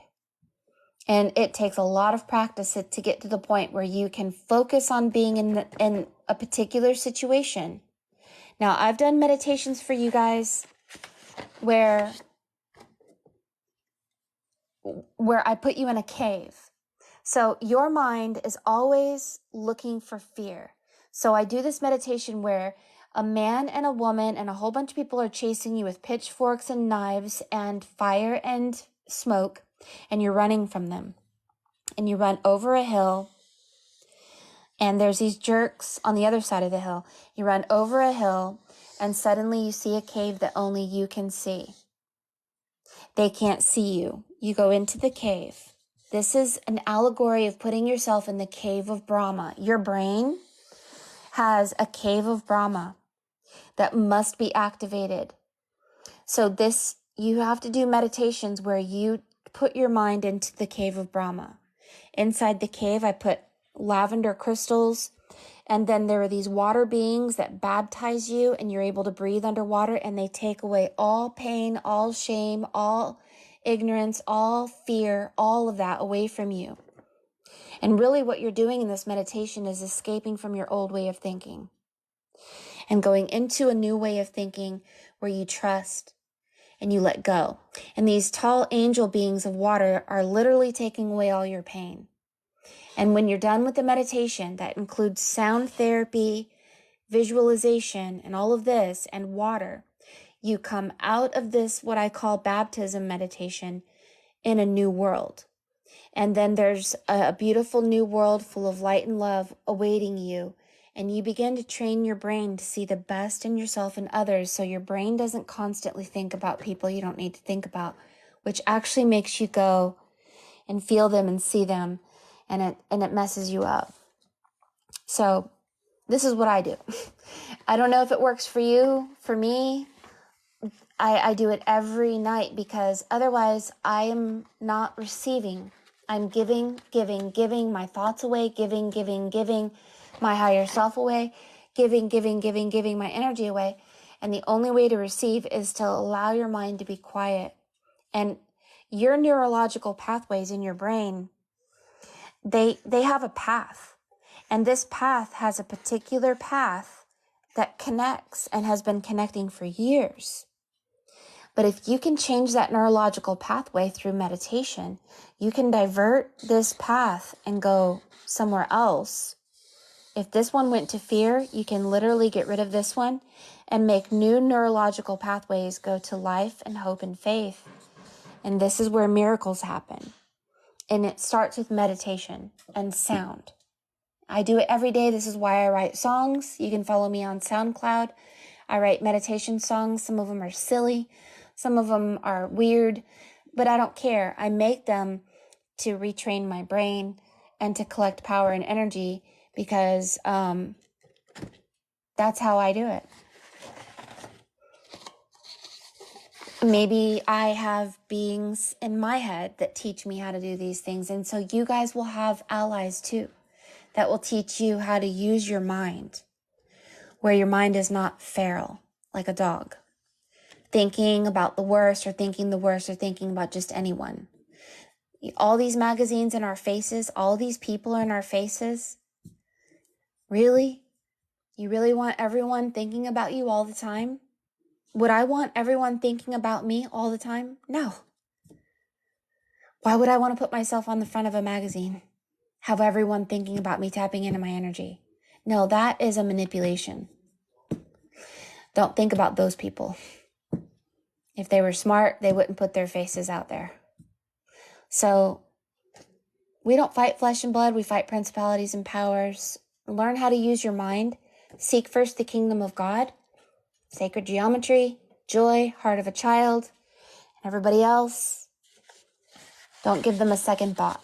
Put yourself in your toy factory, dance and play, sleep in glow-in-the-dark glitter, and be happy. And you'll be okay.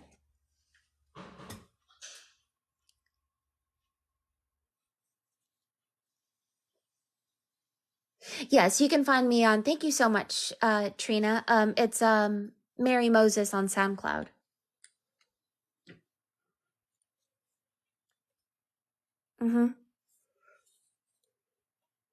But yeah, these look like goggles. I wonder if there's going to be a technology that will allow you to see through a certain color, and you'll be able to see the invisible spirits that are around you. That's what I see. Maybe in this lifetime, we'll be able to wear goggles and you'll see deceased loved ones. Because that's what I see on you. All right, guys. Well, I had a lot of fun. Ding-a-ling-a-ling.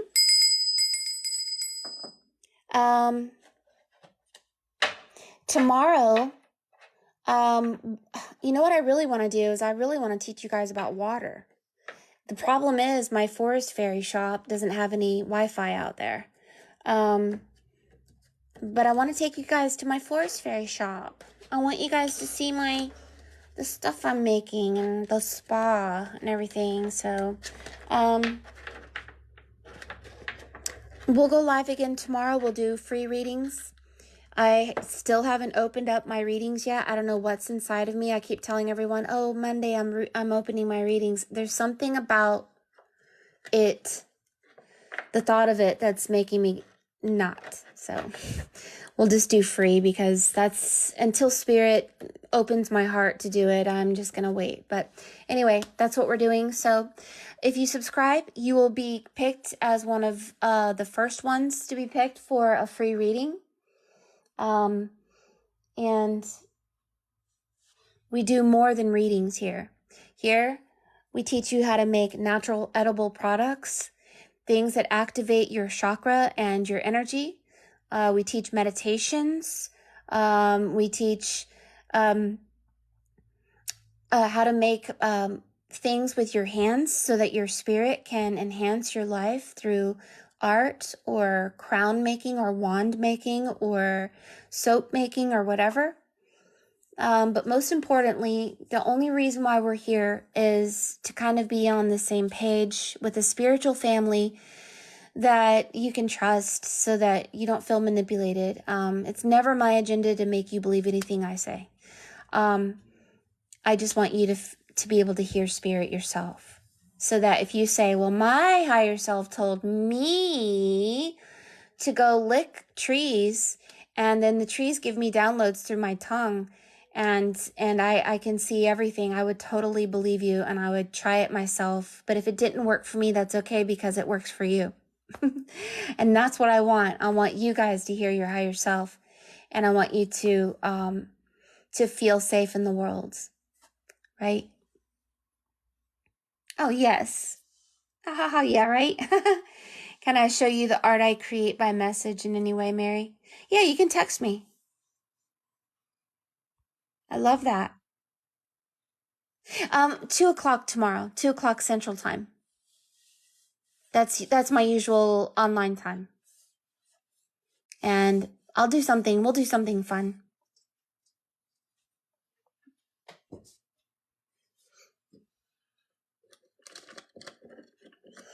It's almost like I need to have some sort of way to have like a survey of what you guys would like to do, because I know how to make all kinds of things with essential oil, but I really want to talk about water. You guys want to do that tomorrow? So tomorrow I'll clear this area out, and I'll get some glasses, and I'll get sound, and I'll bring my magnets, and I'll get the Himalayan salt, and I'll get the rocks, and we'll talk about water. If it doesn't rain, I could take you to the springs, and we could talk about water there. That would be kind of cool. I don't know how Wi-Fi is, though. That's the only problem. Water time! Yay! Water time, yes! Oh, you can bring supplies and do it with me, yes!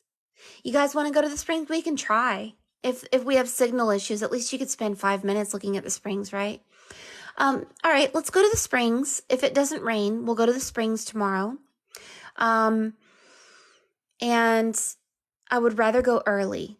So if I go to the springs at 10 o'clock, I'll take you there. Then when I come back here, we'll do readings at 2. So the reason I like to go to the springs early is because I don't like a lot of people there. I want to be able to talk.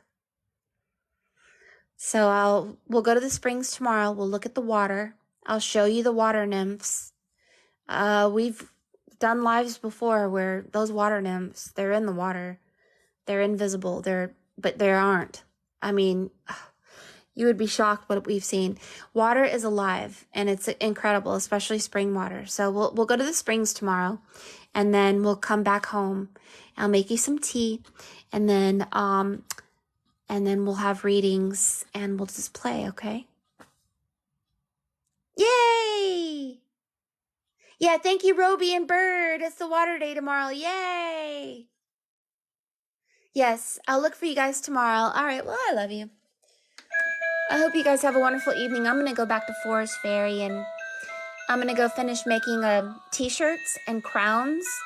I'm making glow-in-the-dark t-shirts and glow-in-the-dark crowns for no reason at all, just out of boredom. You guys can start making stuff with me, and we can start having our toy factory. We'll have all the products ready for when we open up our toy factory, right? All right, love you guys. I hope you guys have a great evening. We'll see you tomorrow. Bye.